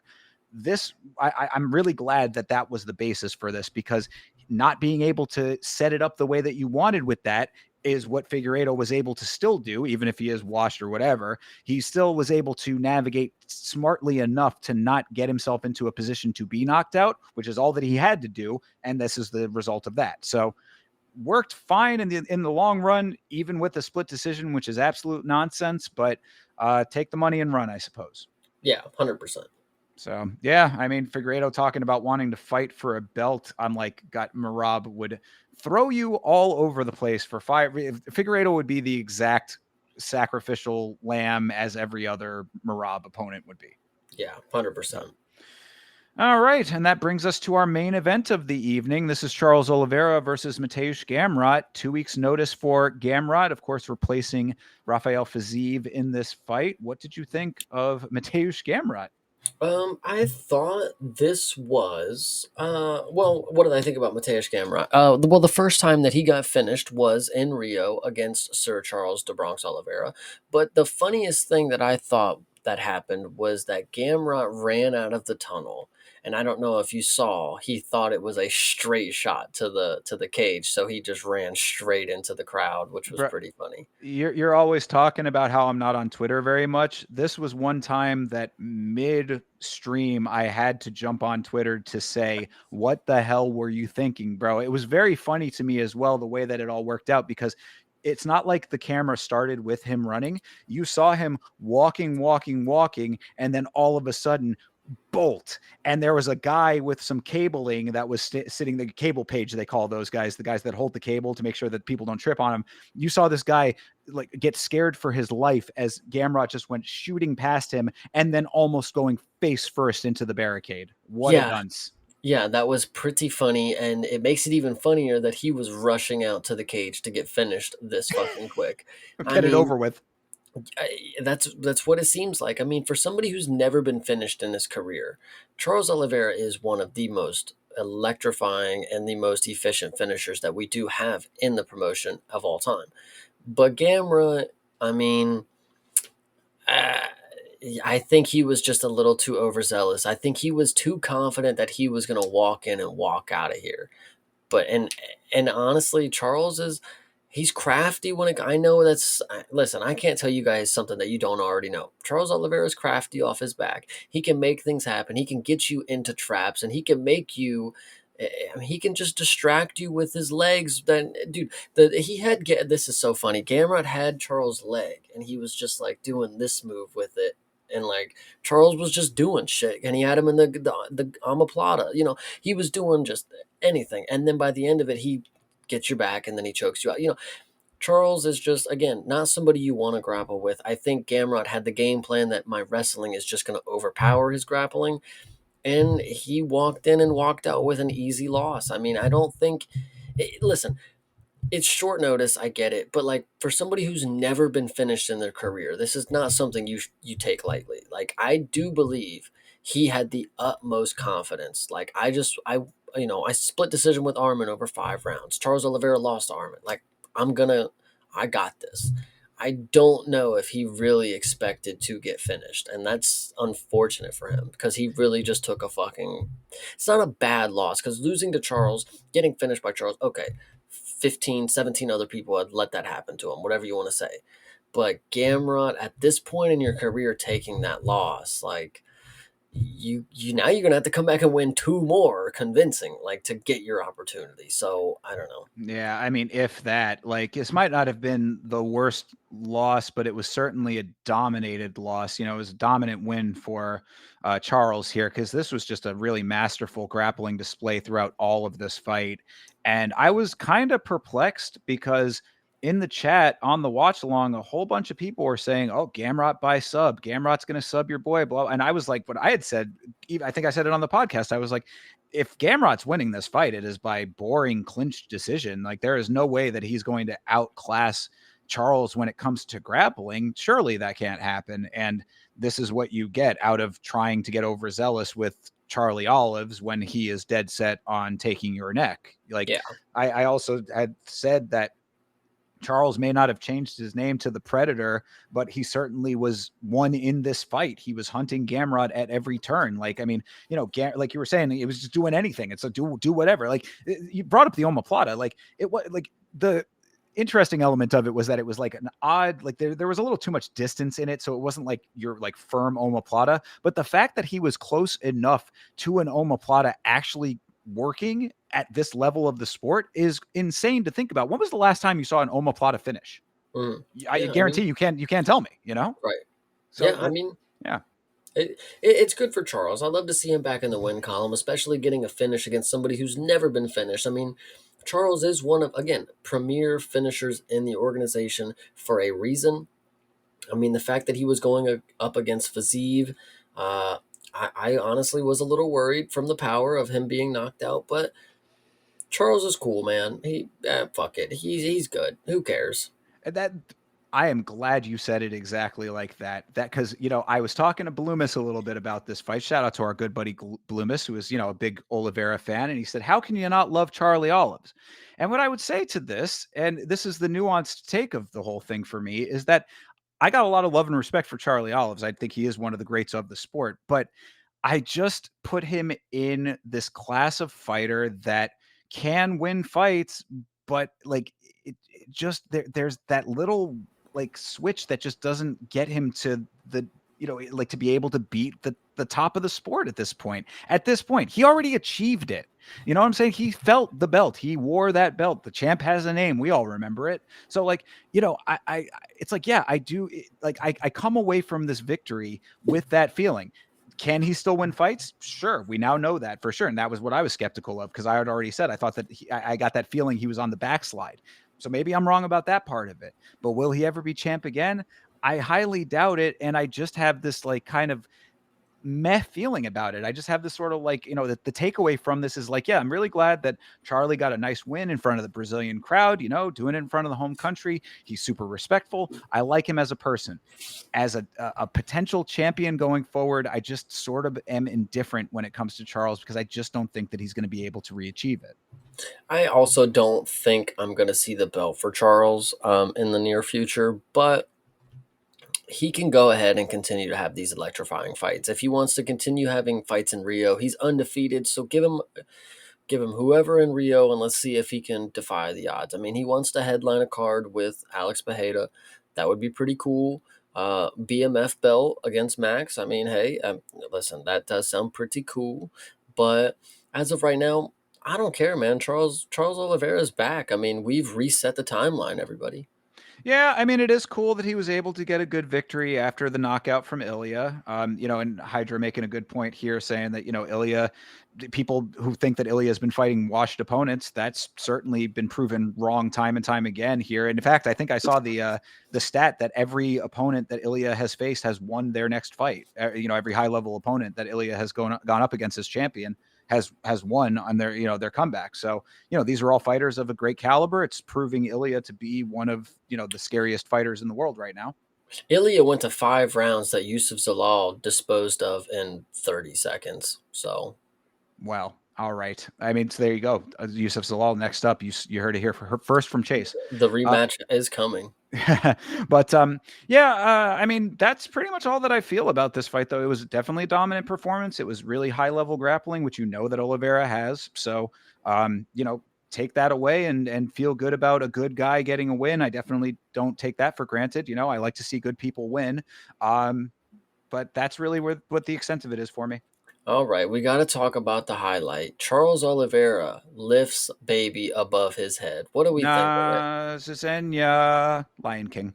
Yes. Well, I mean, that was pretty wild. I thought somewhat reckless, I would say, with a lot of people around, but I guess he had a firm enough grip on the baby. Maybe, I don't know. It seemed a Listen, little bit scary. I don't have a problem with the sentiment itself, but I was thinking like with a UFC glove on, like surely like there's not like a great grip, like it's making you form like what the glove is, but Yeah, it was a little precarious, I would say. The other thing that I noticed about this, and this is the level of analysis that you're going to get from this show, is that baby did not have any hearing protection on. It was a very loud arena there, Chase. That's poor parenting, I would say. Just putting you it out know, there. shit happens, kids want to listen to sounds. That kids want to go deaf very early, is what happens when that happens. But Hydra actually had a great idea. The aura shield is what Aura saved shield. the ears.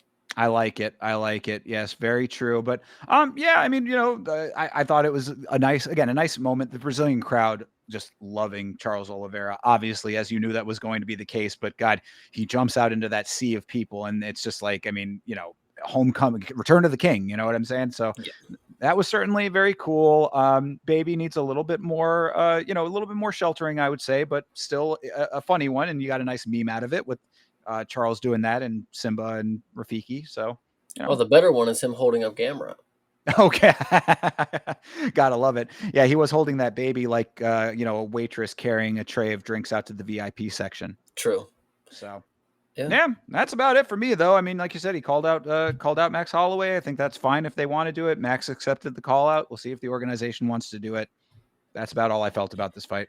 Yeah, this one was a quick one. Not too much happened other than Gamrot got out. I mean, he got shown that Charlie Olives is not washed. I mean, that's basically all that happened. Yeah, well, and the other thing that happened is that he did it in over 1.5 rounds. So that parlayed with Figueiredo getting the win, won your boy all the money that he lost on earlier fights. So thank you very much for doing it in over 1.5, Charlie. You made your boy some cash. Hell yeah.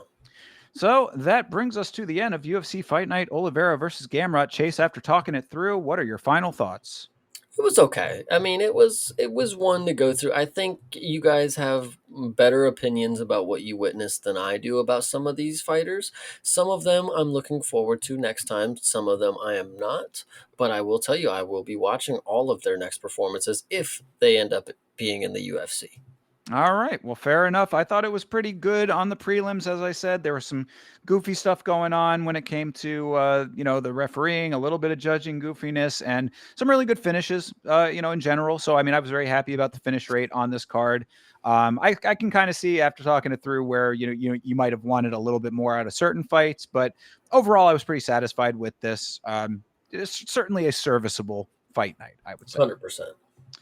All right. Well, that brings us to the upcoming card, which is, of course, UFC Fight Night De Ritter versus Allen, that is taking place in Vancouver.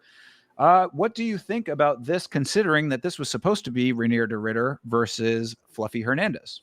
I think Brendan Allen is a good replacement for that. I think, this is somebody who's, listen, I was never the biggest fan of Brendan Allen until he earned my respect. And he's somebody who genuinely, I think, is well deserving of fandom because he's game. He will go into any fight, any amount of notice against really scary opponents. And he's not always going to be the guy that you say is, he's likely to get a finish, but you could always assume that like he's probably not gonna get finished himself. Like I don't know, he does have a lot of heart, and I do like that about Brendan Allen and Renee Ritter.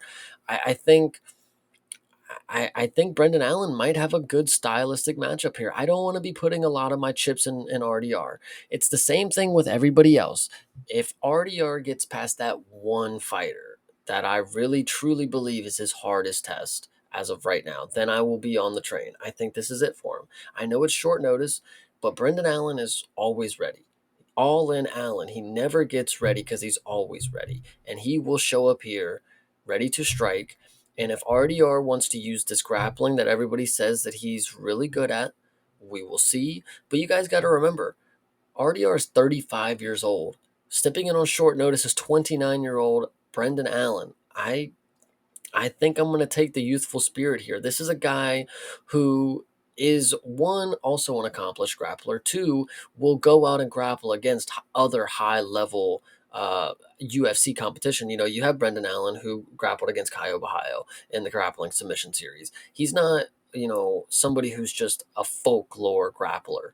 This is somebody who has got like 4 rear nakeds in a row. This is somebody who can get submissions. So he can actually knock people out too. He can listen. Brendan Allen is one of these dudes that I will ride for as of right now, and I think I'm going with Brendan Allen for this. I appreciate your analysis on this. Actually, I think that that is all very well thought out. Well stated. The only thing that you are missing is the goofball factor when it comes to Rainier de Ritter. And I think that just earlier in this very show, you were talking about the goofball factor being one of the strongest bases in this sport. I don't know if you've ever caught on to it, but Brendan Allen does have a little bit of the goofball in him. He is kind of one of those dudes that just he finds a way, and I don't know. I think there's a little bit in there for him. That's all that I'm saying. Yeah, I mean, compared to what this was going to be with Fluffy, I think that this is actually a stronger a stronger leveling of the playing field because Rainier de Ritter and Brendan Allen have a very similar set of skills if you really break it down. Like Rainier de Ritter will strike. I think the one thing that Rainier de Ritter might have a little bit of an advantage in is maybe knees and elbows. But that shouldn't be like the end all be all. If the other guy is coming at you full force, then that should be one of many components, of course. But if you take that one element of it away, you've got a very game striker in Allen. We just found that out in his last fight. Yeah, Brendan Allen will come to strike if you want to strike with him. Like he is up for whatever you're throwing at him. And the acumen when it comes to the grappling is certainly there for him. So Rainier, obviously a dude that everybody is touting as one of these very high level competitive BJJ guys. Brandon Allen will fight you. He'll meet you in the middle. He will fight the fight that you want to fight. So Rainier de Ritter can kind of decide how he wants this fight to go, and Brandon Allen will say, "All right, let's do it." That all being said, I think that really the only X factor is the X factor when it comes to Rainier de Ritter. Just the fact that he is a little bit more unorthodox and perhaps going to be able to give Allen looks that you're not going to be able to get in all of the training that he's done because he is just kind of unique. is that going to be enough? I think is the big question here. I don't know if that's necessarily going to be the case. Brendan Allen, you talk about the age difference. Brendan Allen has a lot of experience for his age. I mean, Renier de Ritter has a lot of experience too, and of course he is a two division two-time champion over there in one championship, coming over with some good credentials. Being able to translate that in the UFC has been impressive, but this is Brendan Allen, who has been in the UFC for a very long time, racking up that experience in the organization. So I think that this is a very big test for Rainier de Ritter. I will tentatively go with him just because I do think that maybe the uniqueness is something to bank on a little bit, but I think that you make a very strong case for Brendan Allen, Chase. So if he does win this fight, I will not be surprised. Yeah, I like Brendan Allen here at plus money. Yeah, I say exactly, especially for plus money. I think that I might end up having a parlay with him on it just to hedge my bets. Hell yeah. All right, next up in your co-main event is Kevin Holland versus Mike Malott. This is an interesting matchup considering that Mike Malott, aside from the Neil Magny fight, he had never had a fight like that before that. After that has looked pretty good, so maybe it's just the curse of Neil Magny that is why Neil Magny deserves all of the respect. That's a different issue for a different time to talk about. But if you take the Neil Magny fight out of the Mike Malott equation, this on paper at least seems like a pretty competitive fight. If you look at the experience level, I mean, I think it should just be clear cut who is going to walk away with it. I mean, Kevin Holland has fought everybody there is under the sun. What is Mike Mallet that Kevin Holland hasn't fought? This is just another guy who he's very, it's an all around guy who can do a little bit of everything. But what can he do that's great that Kevin Holland hasn't been able to overcome that other people have had? It's not like Mike Malot's got Hamzat's wrestling, so he's just going to ragdoll Holland. That's only happened with Hamzat kind of deal. Other people get over with him, but it's like same thing with JDM. It's like Mike Malott has good striking, but JDM has got the best striking in fucking welterweight right now, apparently. And Kevin Holland arguably won split decision against. So whatever you want to True. say, I mean, Mike Malott is just not what Kevin Holland hasn't seen before. This is an average day at the office for Kevin Holland. I mean, going up against Hamzat on fucking days notice is like, listen, obviously he don't have a fucking chance when in hindsight. But like when you look at this, it's like what does Mike Mallet actually have that Kevin Holland should be worried about? And maybe and obviously Mike Mallet is a little more threatening than say your Daniel Rodriguez. So I'm not saying it in a way that like Kevin Holland should just write him off completely and come get smoked by Daniel Rodriguez. No, there's definitely things that Mike Malott is good at, but Kevin Holland should take it reasonably serious. That like, okay, this is an upcoming prospect who's got skills.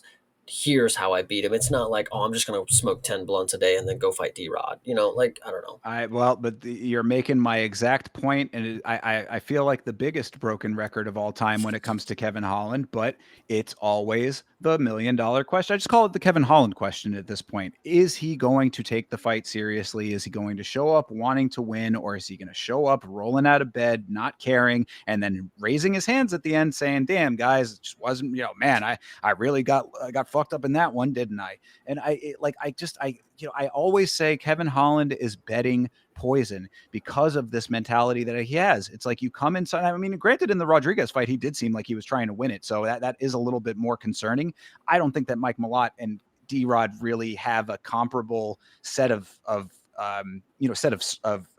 credentials. You know what I mean? Like or set of their skill set is not exactly the same. So like I think that Mike Malott is actually kind of a more skilled striker, but Kevin Holland should be able to get around that striking with some solid ground game. Like Kevin Holland is a very skilled grappler. So it's really always the same issue time and again. Is Kevin Holland going to take the fight seriously? I never know the answer to that. So because of that, I sometimes bank on the opponent just getting the better of him because he doesn't take the fight seriously. So, I mean, for that reason, and aside from the Neil Magny fight, I will tentatively go with Mike Malott, not because I think Mike Malott is that great. I really don't. A win over Trevin Giles really does not move the needle in any significant way for me. But again, it's the Kevin Holland question. I never know the answer. I will stay away from betting on this fight. I guarantee you that. But when it comes to making a prediction on it, I mean, my gut says Kevin Holland should win this fight. If he shows up, he will. How about that? Yeah, we will definitely see. I'm not gonna think Mike Malott is up next. And, I mean, if he does beat Kevin Holland, like I said about Renier de Ritter, if he beats Kevin Holland, I mean, okay, questions are asked. He can beat the X Factor kind of fighter. And that's all you really need to be able to prove. I mean, once I know you have the skills, now you beat the dude who can throw anything at you. And then now we're talking cooking with grease. True.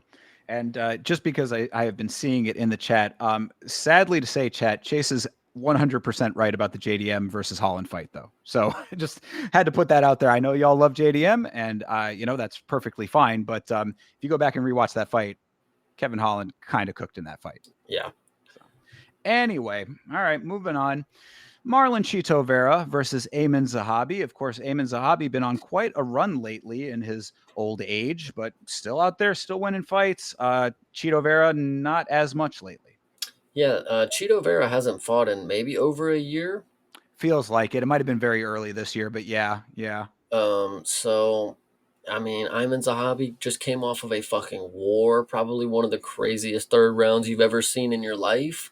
But he's also getting up there in age, and I know I've said this a couple different times, and I've never been the biggest fan of him, but I'm not gonna buy into the Marlon Vera fucking highlights again. I'm not gonna buy into him talking about how if he was on the street, dude, he'd fucking rip open your stomach and play with your guts. Dude, I'm done.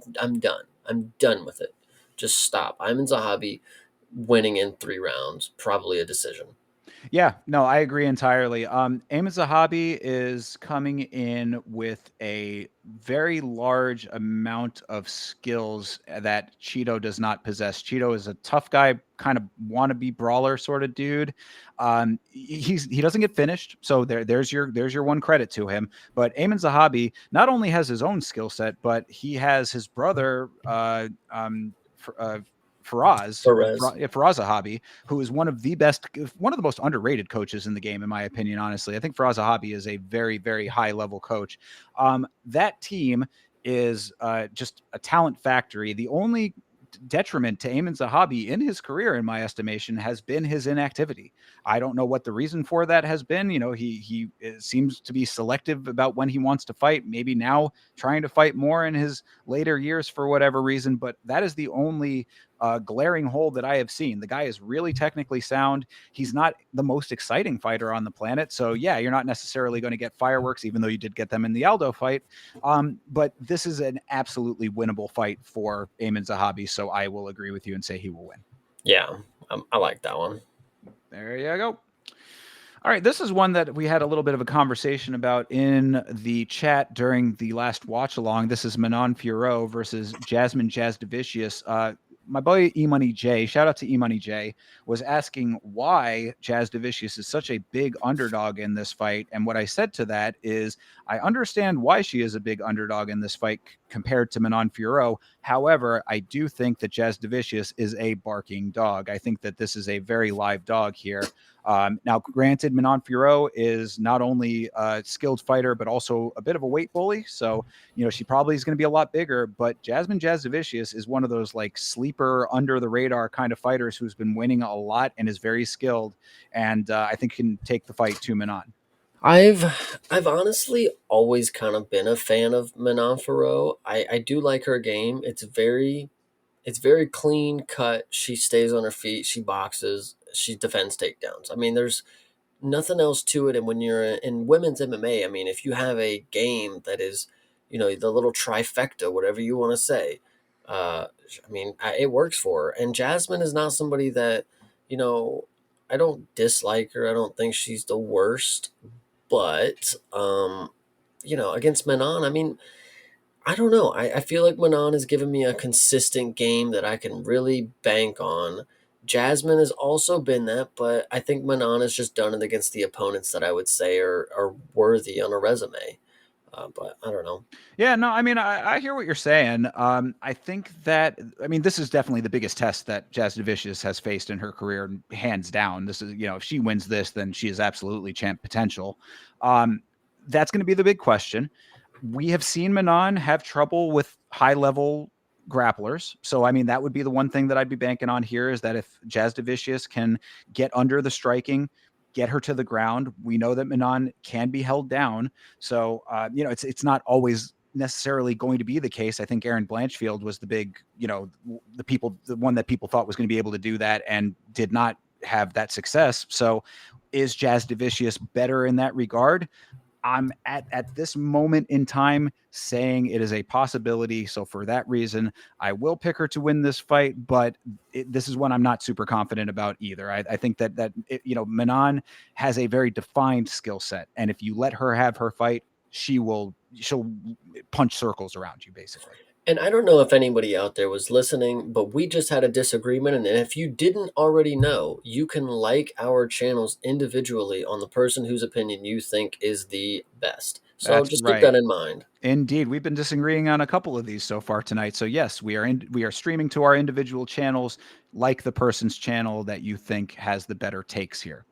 Oh, yeah. So yeah, so I mean that's about. I mean, like, again, I will not be super surprised if Manon can box her head off. I just think that Jasmine, this is definitely one of the cases where you need to be like, if you have seen any tape on Manon Fiorot, you know what her game plan is. So go in there with the knowledge that she is going to want to box, get her to the ground, win the fight on the ground. Yeah. And if it's that easy for Jasmine, I mean, she will have proved a lot to me. If she does Menon easy on the ground, I mean, that's good work. Yes, I agree entirely. Absolutely, yeah. All right, well, moving on to the next one here. Why no picture for my buddy? Oh my God, Yeah, that's bogus. that is extremely bogus. So this is Cody Gibson versus Ariki Long. Cody Gibson, friend of the show, friend of the channel, and a personal friend of mine.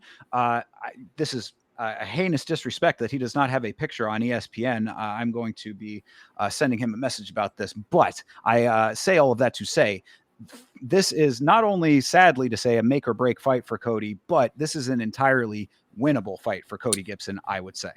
It is, yes, the winnable fight that he needs, but it's unfortunate that after a loss, a submission loss, I believe is what it was, and it's unfortunate that he's the favorite in this one. I was really hoping Vegas would fade him and I would get some dog money out of Cody because I'm telling you, it's this is easy.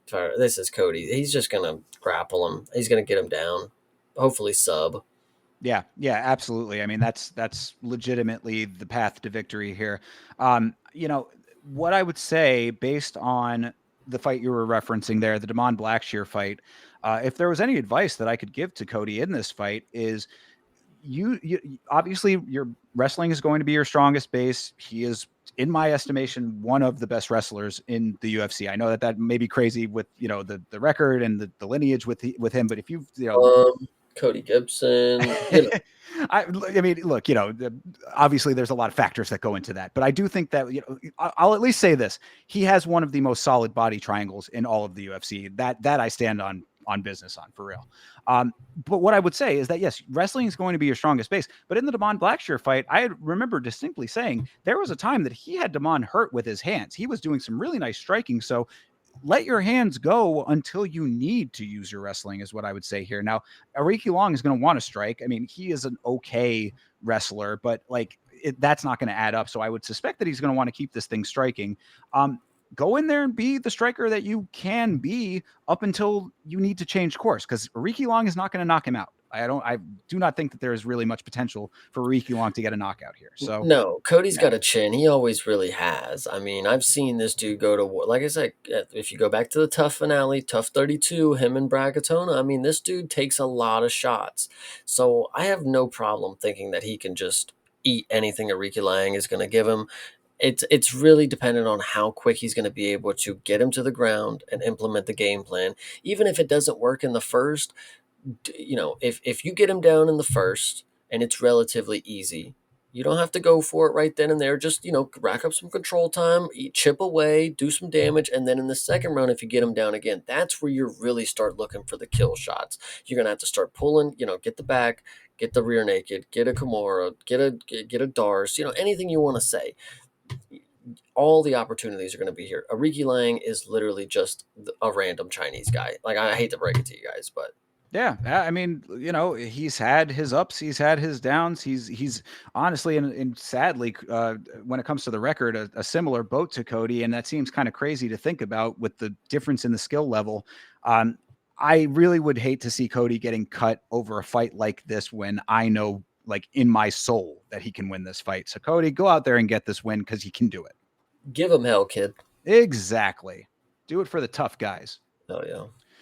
All right, next up, Kyle Nelson versus Matt Frivola. Of course, Matt Frivola just waking up from that knee that Frez Zayam knocked him out with in France. So coming off of a pretty bad loss, Kyle Nelson not one to play with really. Kyle Nelson's actually a pretty dogged fighter. So this being a pick'em right here does not surprise me. Maybe a little bit with Matt Frivola's track record. I'm thinking that Kyle Nelson's probably a good pick here. I'm not the biggest fan of either of these guys. I will tentatively say Kyle Nelson. You know what? No, shout out America. We're going Matt Frivola. All right. Hey, nothing wrong with shouting out the red, white, and blue, but I've just seen Kyle Nelson get the job done pretty effectively in the past. I mean, granted, he's not a finisher. He's definitely going to be grindy. I mean, I think he has a couple of finishes, but like he's not one of those dudes that's sparking a lot of conversation. He's a grapple, grindy, heavy, or a wrestle heavy guy. He'll clinch you up on the cage. He'll move you around. He's a big guy too. I mean, he's decently tall. He's got a couple inches on Frivola. So, he can impose his will. It's just a matter of if he can like do that for the entirety of the fight. Frivola's tough. I just think Nelson is more dogged. Yeah, I hear that. All right. Moving down to the prelims here. Hey, it's Louis' brother. It's Charles Jourdain versus Davy Grant. I mean, Davy Grant, a dude who I think has been faded one too many times, getting faded here again. What do you think about this? I would love to think Charles Jourdain can go ahead and win this one, but Davy Grant apparently is just defying all the odds. Every dude that I think finally should be able to beat this dude, they just don't. Charles Jourdain, the striking that he has is not going to fare well with how Davy Grant strikes against him, because he's going to be on the outside. He's going to pick you apart. He's going to be dodging left and right. He's going to be on the outside the entire time. Charles Jourdain, I don't know. He's gonna have to get creative. He's gonna have to get creative. I can't envision when I see Davy Grant in my mind and the way that he's prancing around the cage. I can't envision what Charles Jourdain is gonna do to cut the cage off or cut to get in close and actually get something. I would love to believe that his grappling is levels above Davy Grant and that a submission should come. But he has to get a hold of him first, and that's if he doesn't decide to strike with him for 3 rounds. So I'm gonna likely say Davy Grant decision, and I like Charles Jourdain too. This one's just hard. The issue too is that Jourdain is chinny, bro. I mean, like that's the other, like I Why do you say that? He got knocked out by John Silva, who missed weight, and that's the only That's the only time he's been knocked out. By the way, actually. You know why it is? It's because I consistently confuse him with Julian Erosa. That's why. Oh, So okay. I apologize for that. Yes. Okay. Good call. Good catch on that. But still, you are correct. The only method to victory for Charles Jourdain in this fight is getting his hands on Davy Grant, getting him to the ground, grappling him. That is the strongest skill set that Jourdain has. Davy Grant is a very skilled striker. He is one of the better boxers that's under the radar in this organization, I would say. He's a little bit older, I think, is a big factor as to why people kind of fade him so heavily. I think that Jourdain, if he can be creative, like you said, if he can get him to the ground consistently, it's not going to happen off the first takedown. I promise you that.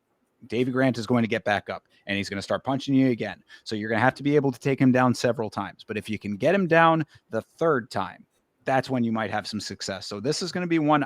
If you want my opinion on what you should do in this fight, I would say take the over on the rounds. I would say take over 1.5. Could Davy Grant get the job done earlier? I mean, this could be knockout number 2, perhaps. But I think that what'll happen is basically exactly how you laid it out. Grant will be picking him apart from the outside. Jourdain is going to be trying to shoot at odd angles and not getting it. And it's going to be a lot of attempts on both sides to do the thing that they're best at, not really meeting in the middle until maybe late in the fight. And then it could go either way.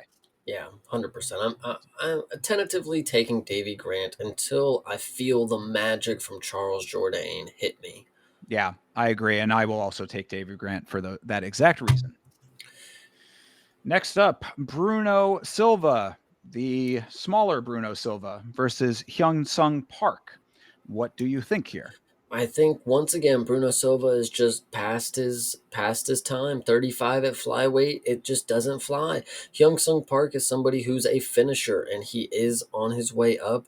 I know he just took a short notice bout and got finished by it was Tatsuro. No, No, I'm racist. The other guy. yeah, Saruya, no, no, not Ray Saruya. What's am I I wrong? don't know. We can click it right here and Oh no, find out. it was Tatsuro. So yes, Tatsuro. Yeah, it Okay, was Tatsuro. No, you're right. Sorry, but I'm this racist. guy, yes, but this guy, he's a finisher. Bruno Silva's been finished before. I wouldn't be surprised if it's a submission, but Bruno Silva, I mean, Josh Van Chin, this dude. So that should tell you if his chin ain't deteriorating, the dude who punches the lightest in the division puts you on your ass. So True. Yeah, I mean that's really the big takeaway for me as well is that I mean Bruno Silva is definitely not Tatsuro Taira. yeah. Trying to judge Hyun Sung Park after a short notice replacement fight, a very steep differential in experience and skill level. I think that that's an unfair way to view him. If you're literally just looking at his last performance, you're not giving him a fair shake in this fight. That being said, if Silva can pull this off in a kind of similar to the Jourdain situation, if he turns it into a really grapple heavy affair and just backpacks him for a lot of the fight, then maybe he just is able to lay on top of him for a while. That could be a method to victory, but I think that Hyun Sung Park will be able to pull this off. I think he's going to get the win too. Nah, Bruno's not going to grapple, unfortunately. He's a striker at heart, and if he gets taken down, I can see him just laying there, and Pyong Sung Park's going to go to work. Yeah. So, if this is going to be a striker's affair, then I think that Park is going to keep his peace of mind. Oh, yeah. LOL. Next up, Danny Barlow versus Jordan Santos. Of course, Jordan Santos, a Contender Series alum, going up against Danny Barlow, who is a fighter who has really bothered me in some of his previous performances. I have been less Also, than Contender enthused. Series alum, by the Yes, way. he is also a Contender Series alum, but one of the weaker ones, I would say. And I really don't want to like hate on him too much because he is only 9-1. But the fight before, the last fight is his lost. Am I correct?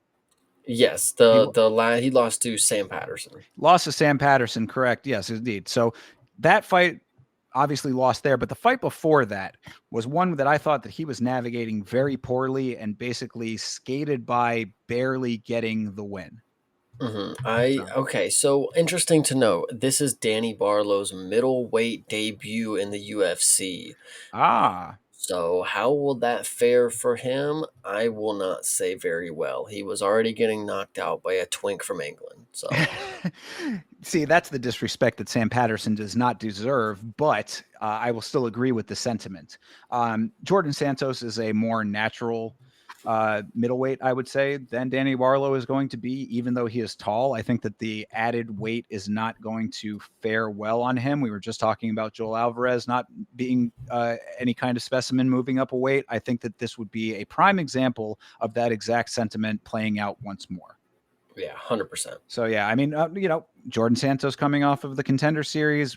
This is the big test. This is the exact right level of a test. I would say a guy who I'm not super enthused about going up a weight class versus a newcomer to the organization. Jordan Santos needs to make a statement here. If he does not do that, then off he goes to the next thing. He's a big underdog in this fight, so obviously this it's the unknown that's going into that number, I would say. So Jordan Santos needs to prove all of the doubters wrong with this thing, and Danny Barlow is a fine person to do it against. Yeah, absolutely. But I'm still going to take Danny Barlow. All right, go for it. I'm going to go with Jordan Santos, huge underdog here. Probably not going to bet on it though. So, I mean, look, if you want I mean, conventional wisdom is going to tell you to take Danny Barlow. That's a fine understanding.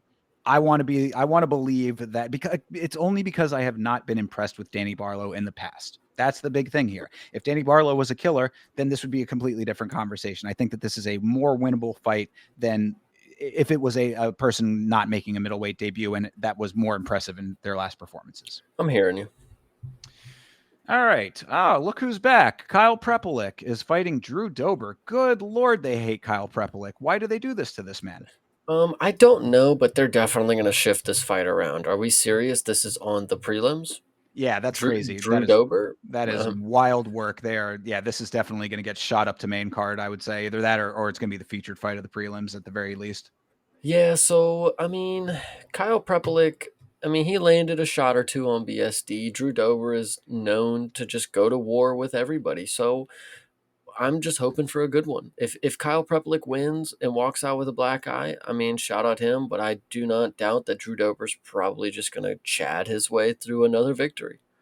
Either that or it's really going to be time for Drew Dober to retire. I mean, Drew Dober probably should have retired 2 fights ago. He's just one of those guys that loves to fight. He is a fighter at heart, and that is what he does. So, I mean, props to him for being that type of a person. But if he loses to Kyle Prepelic, then this is definitely the time. For that reason, I will go with Drew Dober because I do think that he is the better fighter pound for pound overall. I mean, I think that the nature of Drew Dober is to go in and fight until you cannot fight any longer. But we did see him get a pretty nasty knockout in his last one, or take a nasty knockout. That is, he got Yeah. knocked out badly. So, I mean, I think that Drew Dober's days are still numbered regardless of this fight. But Kyle Prepelic is. This is the exact right type of fight for Drew Dober to get a bounce back and then please retire at some point, Drew. Jesus Christ. Yeah, he's a minus 550 and he's on a 3 fight losing streak, but I honestly might say to take Prepelic. I would say I'm take the dog here. all right. You certainly can. I can't count Drew Dober out even with the run that he's been on, and Kyle Prepelic is, I think, the exact right level of him to get that one more nice good one. Yeah. All right. Keeping this moving here. Stephanie Luciano versus Ravina Oliveira. Stephanie Yeah. Luciano is the Contender Series girl. She actually was one of my favorite Contender Series alums because she put on a very good performance against Ernesta Cadets. No, I'm sorry, Talisha Alencar. That's who it was, and then they rematched in their first UFC fight or whatever. And then she went up against Sam Hughes and lost split decision. She actually impressed me a while, and then I think at this point I don't see the elevation in the game anymore. I mean, losing to Sam Hughes, it looked like the same performance that I saw out of you in the Contender Series, where you got a draw and then where you got the rematch and you got the unanimous decision. It looked like the same performance. You know, you were supposed to show me that there's more to the game. And against Sam Hughes, I mean, that was kind of supposed to be a layup for you. But if you weren't game enough to get that one done, I know it was a split, but I don't know. I'm just not seeing you as a killer, so I'm just going to go ahead and tentatively say Stephanie Luciano by decision.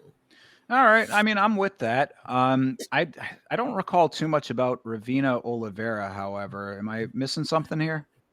Her last fight was against the woman in the first fight, Tayanara Lisboa. Ah, okay. Yeah.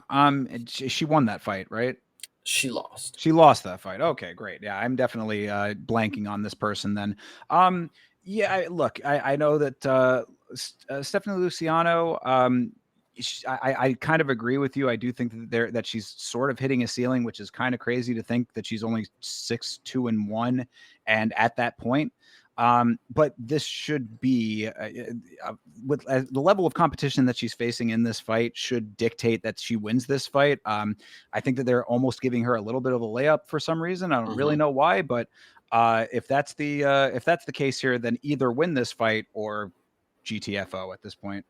Now, Stephanie's game, I think they gave her a good opponent to see if they're going to bring the dog out of her again. So hopefully she gets a late finish. If not, it's going to be a boring decision, most likely. There you go. All right. Well, we will see then. I'll go with Luciano. Why not? Hell yeah. All right. Next up, Azamat Bekoev versus Yusrai Belgarwi. Yes, Yusrai Belgarwi. He's somebody's boy. Am I mistaken He here? is the main training partner of, drumroll please, Alex Bajeda. Ah, there you go. Yes, and he, I believe, got a really nice win. No, wait, there was some weirdness in his fight, wasn't there? I recall his fight because of there being some odd circumstances. I'm trying to think. He got a third round knockout. It was on the Yeah, Contender Series. but it was like there was something. I'd have to go back and listen to this show. Go there. There you go. Figure out which Contender Series fight he was in. But I remember there being extenuating circumstances with this fight. We had a lot of conversation about it. It was not a perform. He's very tall. I remember that too. He's Hmm. 6'5". But I remember thinking like, this is not the level that you want to see or the type of fight that you want to see. There might have been some foul issues, something like that. There was something. Trust that there was something in his fight that gave me a strong pause as to whether or not he was going to be successful in the UFC. That alone, Bekaev had been impressive at some point because I remember that name as well. So Oh yeah, this is the dude who came from another promotion, and he came out and knocked out Zachary Reese, and then he knocked out Ryan Loder, who was the Ultimate Fighting champion. Uh, is and he the dude who's funny on Twitter? Yes, Bekuov's the funny guy on Twitter. Ryan Loder is the dyslexic king. Yes, fucking sold. Bekaev taking this fight, no Yeah, problem. probably. I mean, 5 inch height difference. I mean, trains with Alex Bajeda. I mean, we will see. But this is Azmat Iron Bekov, I believe, is what his nickname is. This dude's a Chad.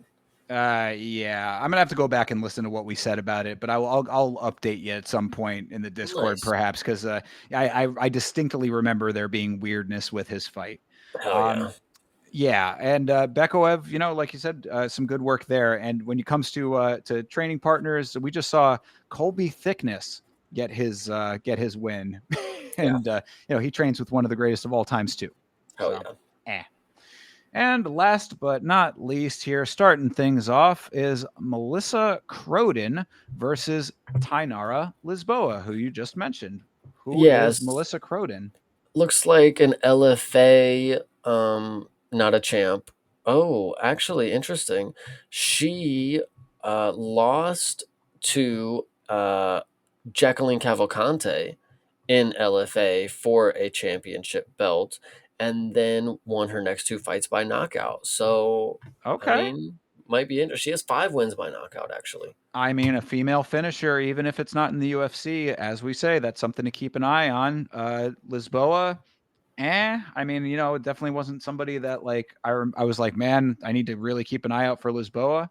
She's Uh, got good like she's got some good striking, but once she got taken down, it was just all over. But they matched her up against somebody who only has one submission, so this could be the striker's affair that we normally get from the first woman's fight of the night. There So, you go. Yes, exactly. Striker versus striker.